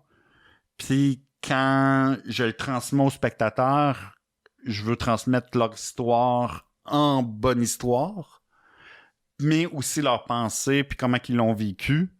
Mais je veux avoir la même humilité quand je présente mon projet que quand je suis allé capter les paroles des gens, tu sais. Mm-hmm. Fait que c'est un équilibre, c'est une posture d'écoute, mais tu sais, c'est comme, je veux pas projeter ma morale. Je suis pas un documentariste activiste. Où est-ce que, tu sais, quand je suis sorti de l'UQAM, je pensais que je ferais comme du Malcolm Moore, up to your nose. Ouais. Puis j'ai appris, tu sais, un peu comme la poétique d'Aristote nous apprendrait, là, qu'en comptant des grands mythes, des grandes histoires, ben, les gens ont pas besoin de se faire dire la morale, ils vont la comprendre, puis ils vont y réfléchir, parce que c'est une histoire, ça va les habiter, puis ils vont avoir des conclusions d'un côté ou de l'autre, tu sais. Il y a plusieurs, j'en ai entendu plusieurs différentes sur Raymond Boulanger. Fait que pour moi, c'est un peu plus dans cette démarche-là où est-ce que je raconte un grand mythe, il y a une histoire, elle est claire, il y a de quoi dire, il y a un propos. Écoute, il y a des gens, puis tu sais, je l'ai vu là, quand Raymond a fait sa tournée des médias, plein de monde, ils ont posé plein de questions biographiques sur sa vie.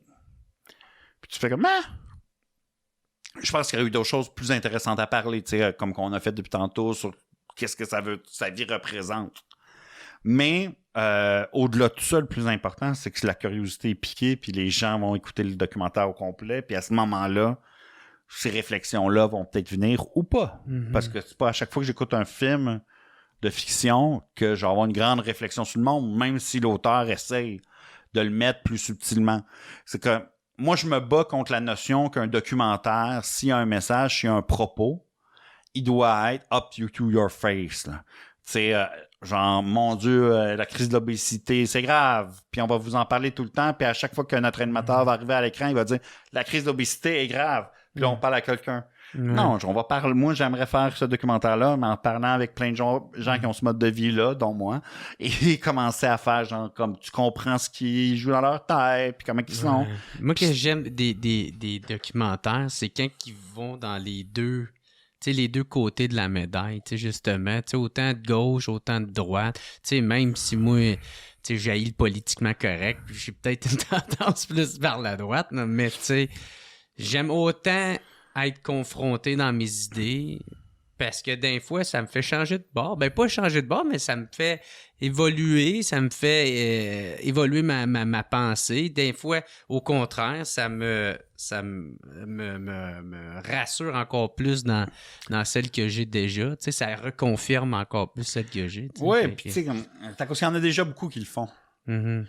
Fait que, tu sais, comme moi, je dis souvent, genre, les gens de gauche pensent que je suis droite, puis les gens de droite pensent que je suis gauche, fait que ça veut dire que je suis peut-être à quelque part de correct, là. Mm-hmm. Mais oui, j'aime ça, j'étais comme...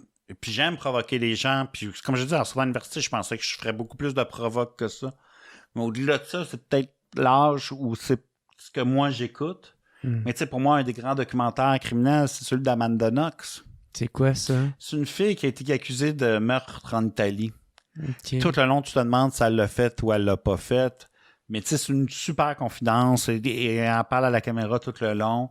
Puis tu sais, tu doutes de sa version tout le long. Puis longtemps, Cocaine de prison et like, j'ai pensé ça. Ah, parce que, ben moi, c'est parce que j'ai écouté France Alain. Là, oui. T'sais. Puis je trouvais qu'il y avait un peu... pas ça exactement. Parce que lui, il est pas là. Perron, il est pas dans le documentaire de France Alain. Le criminel, celui qui... As-tu été condamné, celui-là? Non, il n'a pas été... Il n'a pas été condamné. Donc, celui qui est soupçonné. Ouais. Mais ça a joué, tu sais, parce que ça joue plusieurs fois. Puis là, tu sais, il y a plusieurs théories, tu sais. Puis il y a... Fait tu sais, puis on joue... Hey, l'as-tu fait? L'as-tu pas fait? Ah, ben peut-être que... Ah non. Fait que, tu sais, ça joue... En tout cas, ça capte l'attention tout le long. Quand je l'ai fait, c'est Amanda Knox, ça faisait partie de certaines des réflexions qu'on avait avec Sébastien Trudel puis Marc-Claude Savard. Puis c'est un peu une inspiration. Un peu,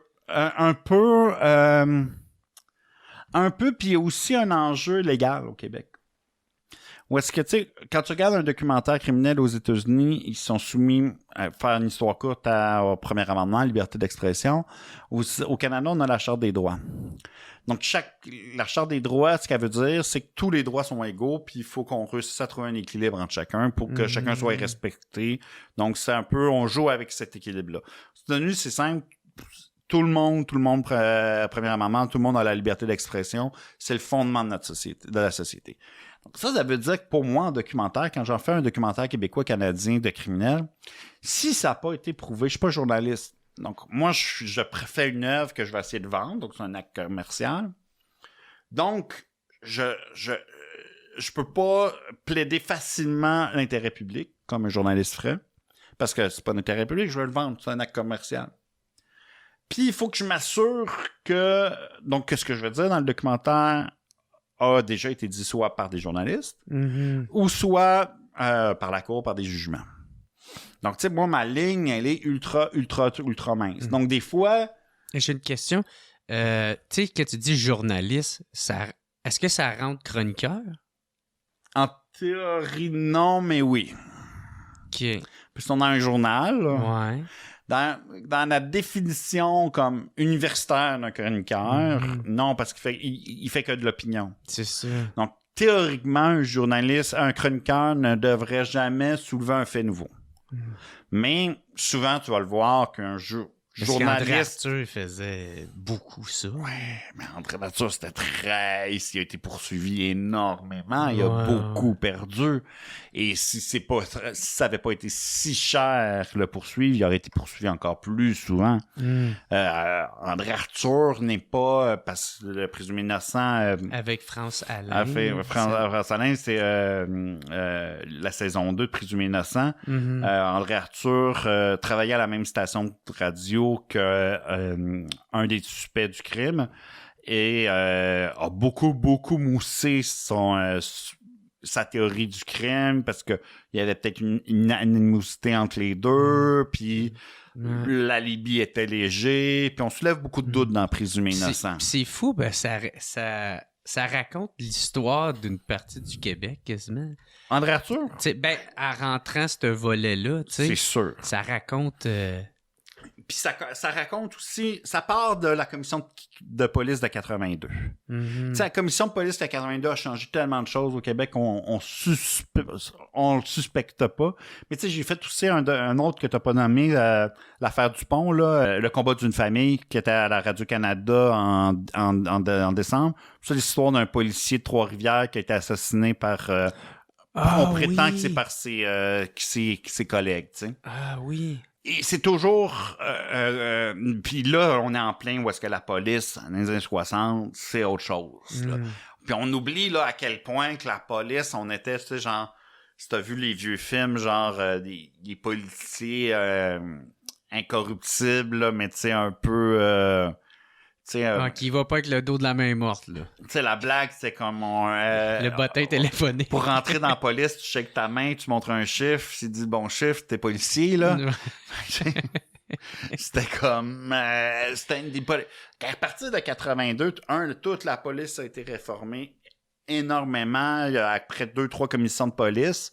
Donc, la police d'aujourd'hui n'est pas la police des années 70, là. Tu sais, on est à un autre niveau. Donc, ça et André Arthur, c'est comme... André Arthur, c'est comme le premier... j'aime pas le terme trash radio de Québec parce que c'est souvent ce qu'on utilise, mais ça a une connotation négative. Je l'écoute pas assez pour avoir une opinion. Mais tu sais, la radio de Québec, là, la radio parlante d'opinion. André Arthur, c'est le premier là le pionnier de ça. À faire brasser la cage, puis à remettre en question certaines normes et pratiques journalistiques et d'animateurs et de pas avoir peur de brasser la controverse, là, puis tu sais... Il disait, t'as pas le droit d'être plate à radio. Hein? Je pense que c'était ça qu'il disait. Moi, j'avais fait un stage à la radio de Gilles Proulx, quelque chose secondaire, pas rapport. Mais André Arthur puis Gilles Proulx s'appelaient le soir. Quand il était hors d'onde. Pas en long? Pas en onde. Okay. Puis des fois, il se passait en onde, là, Okay. pour s'envoyer chier. Ah ouais? Puis il faisait des personnages. Puis tu sais, c'était... Maintenant, à l'époque, j'avais 15-16 ans, j'avais pas comme réalisé ce qui se passait. Là, puis j'étais dans le studio, puis là, genre, ça enregistre qui fait « Hey, le gros Arthur est en onde! » Puis t'entends, là, « Ben, pro, qu'est-ce que tu fais, pro? » Puis là, fait comme « Ouais. » Puis là, il s'envoie chier pendant 5 minutes, puis il raccroche. C'est quoi, c'est des amis ou ils niaisent ou Non, ils saillissaient, ils se provoquaient, mais maintenant, ça les aidait tous les deux dans leur show de radio, là, tu sais. Fait qu'ils jouaient la game pour... Écoute, comme j'avais 15-16 ans, fait que je ne ferais pas semblant d'être dans le secret des dieux de cette histoire-là. Mais tu sais, moi, je me souviens avoir fait... Tu sais, c'était une autre... Fait que je pense que c'était un début de quelque chose. Mais au bout de la ligne, dans le cas de Présumé innocent à Québec, je pense pas qu'André Arthur a aidé l'enquête. Au final, je pense qu'il a mis tellement de pression sur ce dossier-là qu'il y a une moment donné que c'était impossible de faire une bonne enquête. Puis que tout témoin qui aurait pu être dans la région de Québec avait été contaminé. Et si son objectif premier, c'était atteindre la vérité puis faire condamner un meurtrier, ses actions n'ont pas mené à ça. Parce qu'on le voit, il n'a pas été arrêté. La conclusion est simple, claire et nette. Après, si son intention, c'était de faire un bon show de radio, faire de la grosse cote d'écoute, il a réussi. Pour moi, André Arthur, c'était un peu clair qu'il était dans le deuxième voie. Puis, comme je le dis, sans aucun jugement de valeur, parce que c'était ça, ses valeurs. C'était un peu une radio plus à l'américaine, plus on choque les gens, puis comme, si t'as rien à cacher, tu vas venir te défendre. Même si je te traite de meurtrier. Viens-t'en, j'ai le droit de le dire, qui est au Canada pas réellement ce qu'il faut. Il aurait pu être poursuivi à chaque fois qu'il le disait. Mais si tu l'es pas, tu vas venir te défendre, puis ça va faire une méchante bonne demi-heure de radio. Fait que moi, je pense que il y avait cette priorité-là en tête. Moi, comme d'habitude, je suis un peu entre les deux, où est-ce que je pense que il y a une réflexion pour la défense de notre démocratie à s'assurer qu'il y a une liberté grande. Parce que, par exemple, n'importe quel documentariste, il n'y a aucune documentaire que je vois au Québec en ce moment que j'aimerais pas voir la version avant qu'elle ait passé chez les avocats. Ah ouais. Aucune. C'est des deuils à chaque fois, puis là, je me prépare parce que pour mon prochain projet, je le prépare là. Je pars chez l'avocat lundi. Tu parles, maintenant du point de vue du réalisateur, à quel point que ça change de l'idée première que tu veux. Ça change pas l'idée parce que l'impact est pas aussi long, mais c'est souvent dans le punch final. Ouais, c'est dans ça. le punch final. Parce que, tu sais, on fait n'importe quelle situation initiale, les péripéties, on n'est pas très dans l'opinion, là, tu sais. Mais quand on arrive à la fin, dans les faits nouveaux, où est-ce que faut faire très attention à ce qu'on dit, je suis rendu un maître, là, moi, personnellement, là, à jouer sur cette ligne-là. Là. De pas spéculer des affaires non fondées.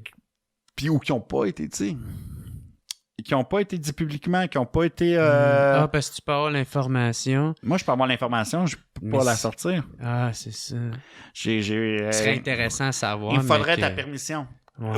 Aussi absurde, là, ton droit à l'image est assez grand que si je te soupçonne de meurtre, puis je te filme, puis je suis dans un documentaire, il me faut ta permission pour utiliser ces images-là. Fait à part si j'avais été condamné. Si t'avais été condamné, là, tout. Là, t'es correct. Là, je suis tout correct. Ouais. C'était sur corruption, sur la commission Charbonneau, toutes les tapes de criminels qu'on entend, ou d'entrepreneurs, dans certains cas, ou de politiciens qu'on entend dans la série, c'est parce que ça a été déposé à la commission est publique, mais surtout, il y en a que j'ai éliminé quand même parce que c'était léger, parce que s'il y a eu d'autres procès après, puis que la personne avait été acquittée, là, je pouvais plus utiliser ce qui avait été dit à la commission. Fait que quand ce qui a été dit à la commission, puis il y a eu des jugements en 2014 et 2018, là, même un peu après, ben là, ça pouvait changer certaines choses que je pouvais affirmer facilement. Donc, comme ça, Jean Bonneau, c'est simple. À chaque fois qu'il y a un bandeau qui apparaît, c'est que j'ai eu au moins une journée de discussion avec un avocat sur ce bandeau-là. T'sais. Ah ouais. Au moins. C'est énorme. Mais tu sais, donc on est toujours... La notion de liberté d'expression... tu sais, on fait semblant que les chartes au Canada, là, ça date depuis la création de notre pays. Là. 79, là, la charte au Canada, la charte des droits et libertés. Donc, on devrait être encore dans une période, 50 ans après, d'ajustement. De s'assurer que ça n'a pas trop créé des débalancements à droite ou à gauche, parce qu'il y a un droit qui est plus fort que l'autre. De le moderniser, tu veux dire? Je pense que oui. Parce que pour moi, toutes les démocraties qui ont chuté, on le voit, c'est dans la répression de la liberté d'expression. Donc, quand on doit mettre tous les droits en égalité, puis la liberté d'expression est en même égalité que ton droit à la réputation, que ton droit à l'image, je pense qu'il peut avoir un danger à moyen terme, pas dans notre situation de droit actuelle puis dans la démocratie qu'on a actuellement, mais je regarde ce qui s'est passé quand ils ont créé une démocratie en Égypte. Ça n'a pas duré longtemps, il y a eu un coup d'État militaire. Qu'est-ce qu'on fait? On suspend les droits à la liberté d'expression. La démocratie est morte en même pas 3 mois. Avec ce danger-là, c'est pas comme si c'était paranoïaque. Là. Tu sais, comme je suis loin d'être dans un des extrêmes. C'est, on l'a vu dans des jeunes démocraties, on l'a vu dans des moyennes démocraties, puis on l'a vu dans la plus forte démocratie au monde, aux États-Unis, que ça prenait pas grand-chose pour que ça vacille. Mike Pence refuse, accepte de ne pas compter les votes le 6 janvier 2021. En tout cas, quand ils ont attaqué le Capitole. Et tu as une crise constitutionnelle comme jamais. Puis tu sais pas où est-ce que l'armée va se ranger, où est-ce que les personnes... Donc, ce qui nous empêche d'aller là, c'est quelques institutions. Puis c'était pas la première fois là, que les États-Unis avaient une élection contestée. On l'avait vu en 2001 avec Gore Bush. Ouais. Mais la réaction de Gore était très différente. Quand plusieurs experts sont certains qu'il a gagné, si tu comptais vraiment les votes, il aurait gagné en Floride, mais ils ont bloqué le comptage. Mais au bout de la ligne, quand il a été mis devant une décision de la Cour suprême, Gore a fait d'accord. Mais c'est pas justement une répercussion de ça? Tu sais, parce que ça en fait une... Tu sais, à m'amener, c'est quand ça en fait une coupe, ben là, t'es en tabarnak. Oui, mais c'est à cause que c'était de l'autre bord, tu sais. Gore était démocrate. Ouais. Là, c'est les républicains qui l'ont pas accepté. Problème du système américain, c'est surtout que leur président devrait être élu à comme la majorité des autres présidents dans des démocraties par vote universel.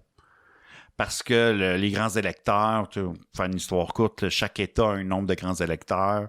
Donc, si tu gagnes la Californie, tu gagnes genre 150, plusieurs grands électeurs. Tu gagnes le Maine, tu en gagnes 3. Fait qu'un vote au Maine compte moins qu'un vote dans un autre État, puis dépendant. Donc, tu as quelque chose de très disproportionné qui trahit la volonté du peuple.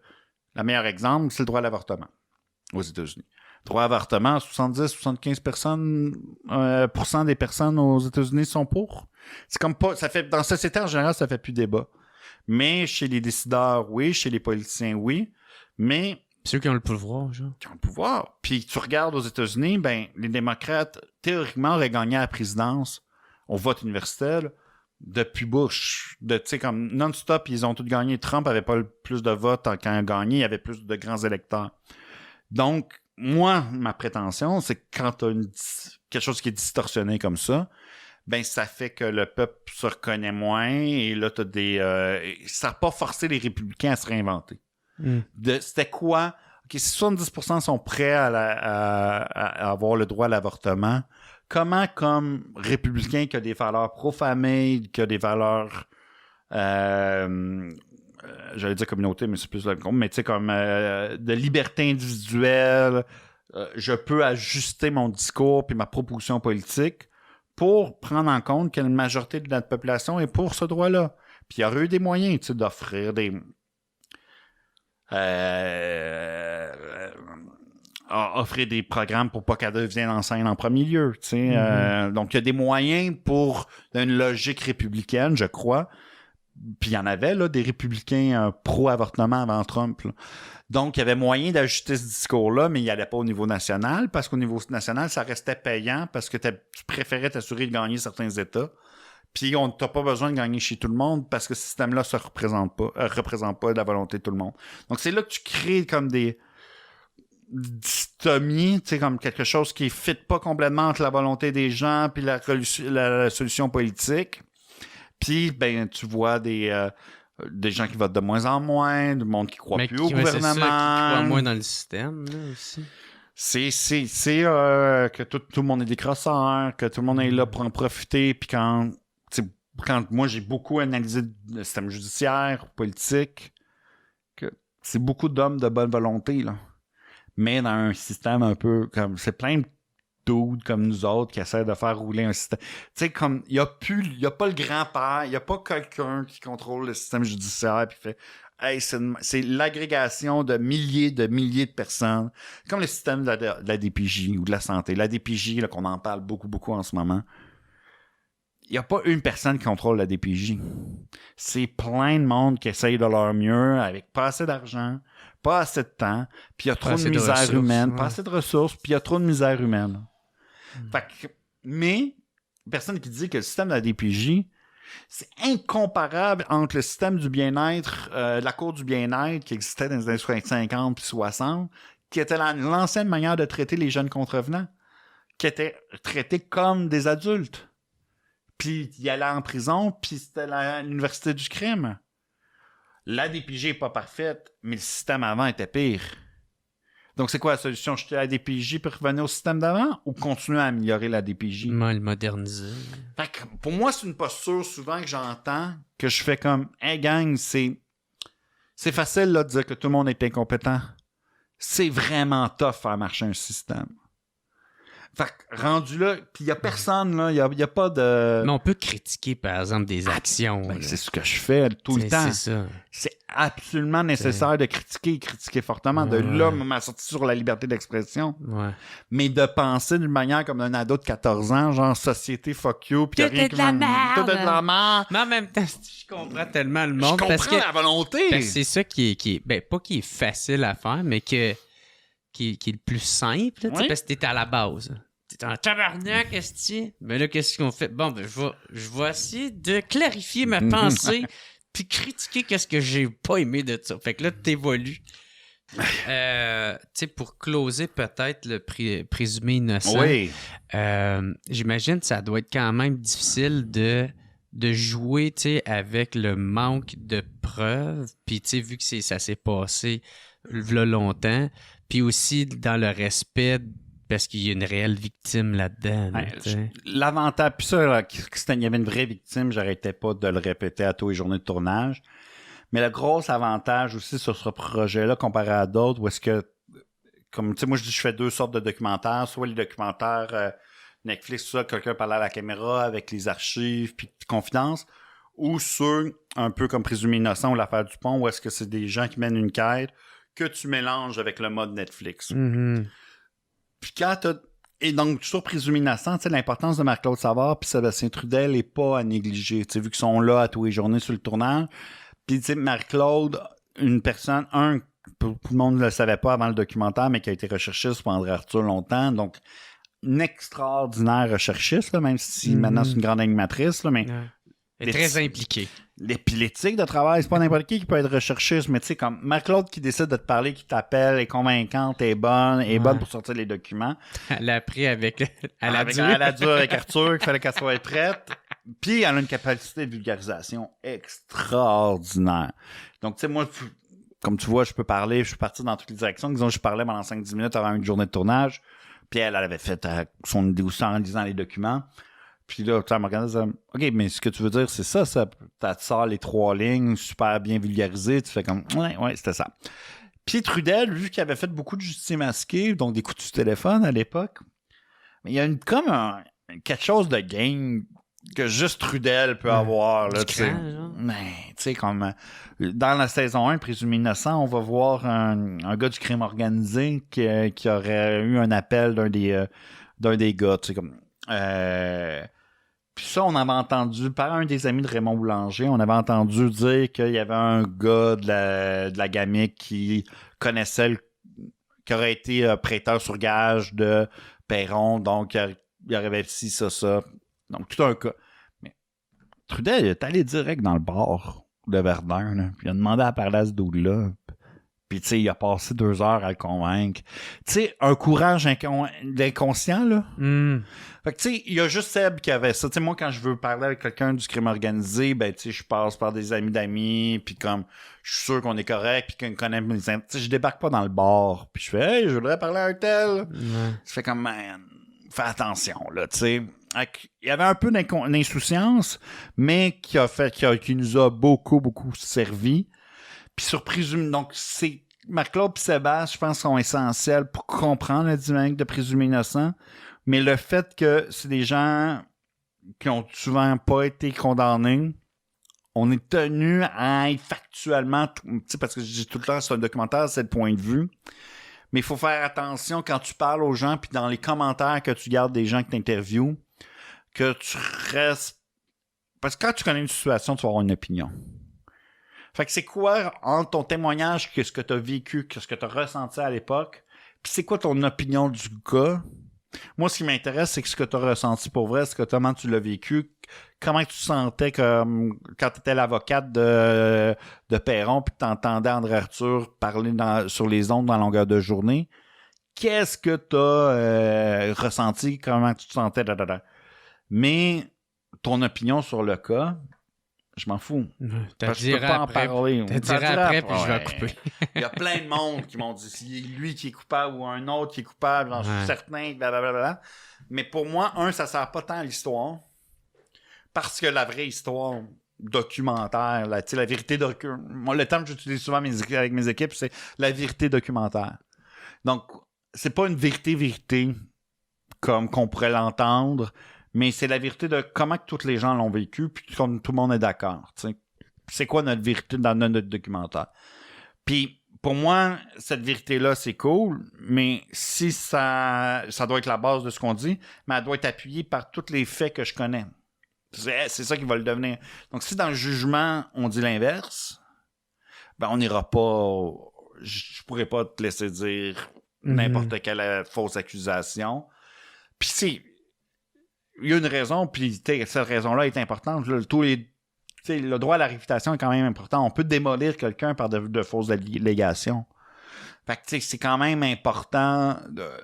Parce que je voudrais pas qu'on tombe dans un système complètement aux États-Unis où est-ce qu'on peut dire n'importe quoi puis n'importe quelles accusations facilement. Mais un entre-deux, il y a des fois des lignes que tu fais comme gang. Je plains, tu sais, comme... Ben, c'est niaiseux, mais tu sais, sur un cas que je travaille en ce moment, qui se passe beaucoup sur le web, ben, c'est-à-dire comment qu'on achète les droits d'un clip d'une personne sur YouTube, ça devient tout un nouvel enjeu, tu sais. Théoriquement, toi, tu aurais les droits de WhatsApp. Disons, là, un de tes invités de la semaine passée fait un meurtre, puis je fais son histoire, puis je veux ton documentaire. S'il y aurait eu une entrevue avec Radio-Can, un appel, j'ai les archives. Mais là, pour trouver des archives qui sont sur... Il va falloir que je te retrouve. Puis là, toi, tu vas peut-être dire « Ouais, mais je veux pas que WhatsApp documentaire soit associé à un meurtre. » Là. Fait que je te donne pas mes droits. Mais en même temps, tu peux pas juste le prendre? Non. Quel recours que j'ai? Il y a tout le temps plein de monde qui vole mes affaires. Ça, c'est du droit civil. Là. Ouais, ok, c'est ça. Okay. Tu peux pas porter plainte à la police. Tu prends un avocat, ça vient de te coûter 25 000. Pourquoi? Faire 5 $. C'est ça. Parce que, tu sais, les droits, tu pourrais les j'avais vendre. Plein d'argent, je pourrais tout les amener en cours, puis là, il y aurait peur. Exact. Mais c'est une stratégie, tu sais. Mais c'est là que tu fais comme... Tu fais la technique René Angelil, qui emmenait tout le monde en cours. Puis il y en a t'es bon d'avoir cité l'exemple d'une personne morte, parce que moi, il y avait quelqu'un de vivant en ce moment à qui je pensais. C'est juste parce que je suis un peu trop naïf. Ben, Crime, merci. Merci pour vrai, Sébastien Trahan, man. Crissement cool. Puis, gars, je voulais vraiment te parler de la commission Charbonneau. Puis je suis sûr que ça a été super cool parce que, gars, c'était tout ce volet-là au grand complet, là, tu sais. Fait qu'on a fait même pas à moitié. Fait que tu reviendras. Écoute, n'importe quand. Commission Charbonneau, je vais juste te dire 3 lignes sur la commission. OK, vas-y. Parce que je vais pas te faire bosser ton temps. Mais commission Charbonneau, selon moi, c'est le documentaire. Le documentaire, si tu parles de l'artisanat derrière le plus abouti, le plus difficile, le plus remarquable du point de vue du montage, de la réalisation, c'est un documentaire que c'était vraiment des circonstances particulières qui nous ont réussi à le faire. On est resté là, on a eu l'accès à 50 commissions qui était en ondes du lundi au vendredi, de 9h à 5h à tous les jours, jusqu'à 4h à tous les jours. Ouais. Moi, j'ai eu l'ensemble de ces rushs-là. J'ai tout écouté les 4 ans de commission à moi puis la monteuse. Donc, c'est une masse d'informations. Puis pour les cyniques, justement que c'est facile d'être cynique, un truc là pour tout le monde, puis ça, je voulais absolument te le dire, c'est pour ça que je t'interromps, mais si vous voulez savoir si une personne est bonne journaliste ou pas un bon journaliste, une personne qui va vous dire que la commission Charbonneau a servi à rien, arrêtez de l'écouter. Ah ouais. C'est un pourri, c'est une personne qui connaît pas son métier, c'est une personne qui vous devriez jamais écouter. La commission Charbonneau a un impact majeur au Québec. La commission Charbonneau, on l'avait oublié, puis pourquoi on en a fait un documentaire 10 ans après, c'est que c'est important que les gens l'oublient pas, parce la commission Charbonneau est la preuve que quand le système est attaqué par tout le monde, il y a un moyen de le défendre.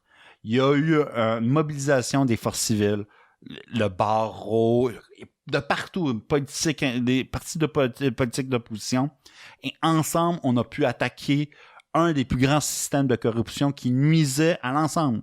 Parce que chaque fabrication d'ouvrages au Québec coûtait de 20 à 30% plus. Puis on l'a chiffre à l'appui. 1 an après la commission, les coûts des travaux publics ont chuté c'est des centaines de millions de dollars, des milliards. Sauver, genre? De sauver. En 1 an ou 2. À Laval seulement, il y a eu un programme pour récupérer que les entrepreneurs pourraient rembourser volontairement. Ce programme-là a récupéré entre 56 et 70 millions, je m'en souviens plus, mais au-delà que ce que la commission a coûté.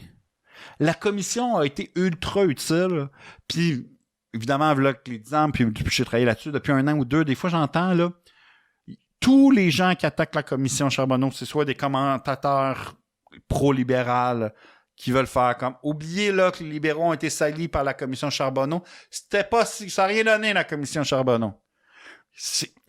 Pour moi, c'est rendu vraiment un test de crédibilité pour n'importe quel commentateur journalistique ou chroniqueur. Pour savoir si c'est capable d'être nuancé puis impartial. Puis avoir une opinion. Puis tu le sais, il y a des gens qui sont à la solde, qui n'ont pas tous des bonnes intentions quand ils sont dans les journaux. Mais pour moi, quelqu'un qui dit que la commission Charbonneau a rien donné, zappez. Arrêtez d'écouter cette personne-là à jamais. C'est soit qu'il travaille pour le crime organisé, soit que c'est une personne qui a aucune morale, soit que c'est une personne qui est informée. Choisissez votre mal. Mais il n'y a aucune autre possibilité. Puis ça, je l'entends encore régulièrement dans les journaux, dans les médias réguliers. Du monde font « Ah, la commission Charbonneau n'a rien donné. » Je vous le dis, zappez. Si il y a une affaire que tes milliers d'abonnés entendraient de moi, là, puis qu'ils pourraient mettre en pratique, je serais le gars le plus heureux au monde, parce que ça me choque, parce qu'à chaque fois, c'est des journalistes et des chroniqueurs que tu regardes sur d'autres dossiers, ils se trompent régulièrement, puis ça me donne raison, mais c'est un test. Demande à quelqu'un si la commission Charbonneau a donné quoi, si elle te répond, ça n'a rien donné, cette personne-là. Soit que c'est un travail à l'écoute trop des criminels, soit que pro-libéral. Elle fait pas ses recherches, elle travaille mal, elle parle de n'importe quoi. Mais là, en tout cas, t'auras pas le choix de revenir sur le podcast pour qu'on parle de ça parce que t'es calissement trop impliqué pour pas revenir.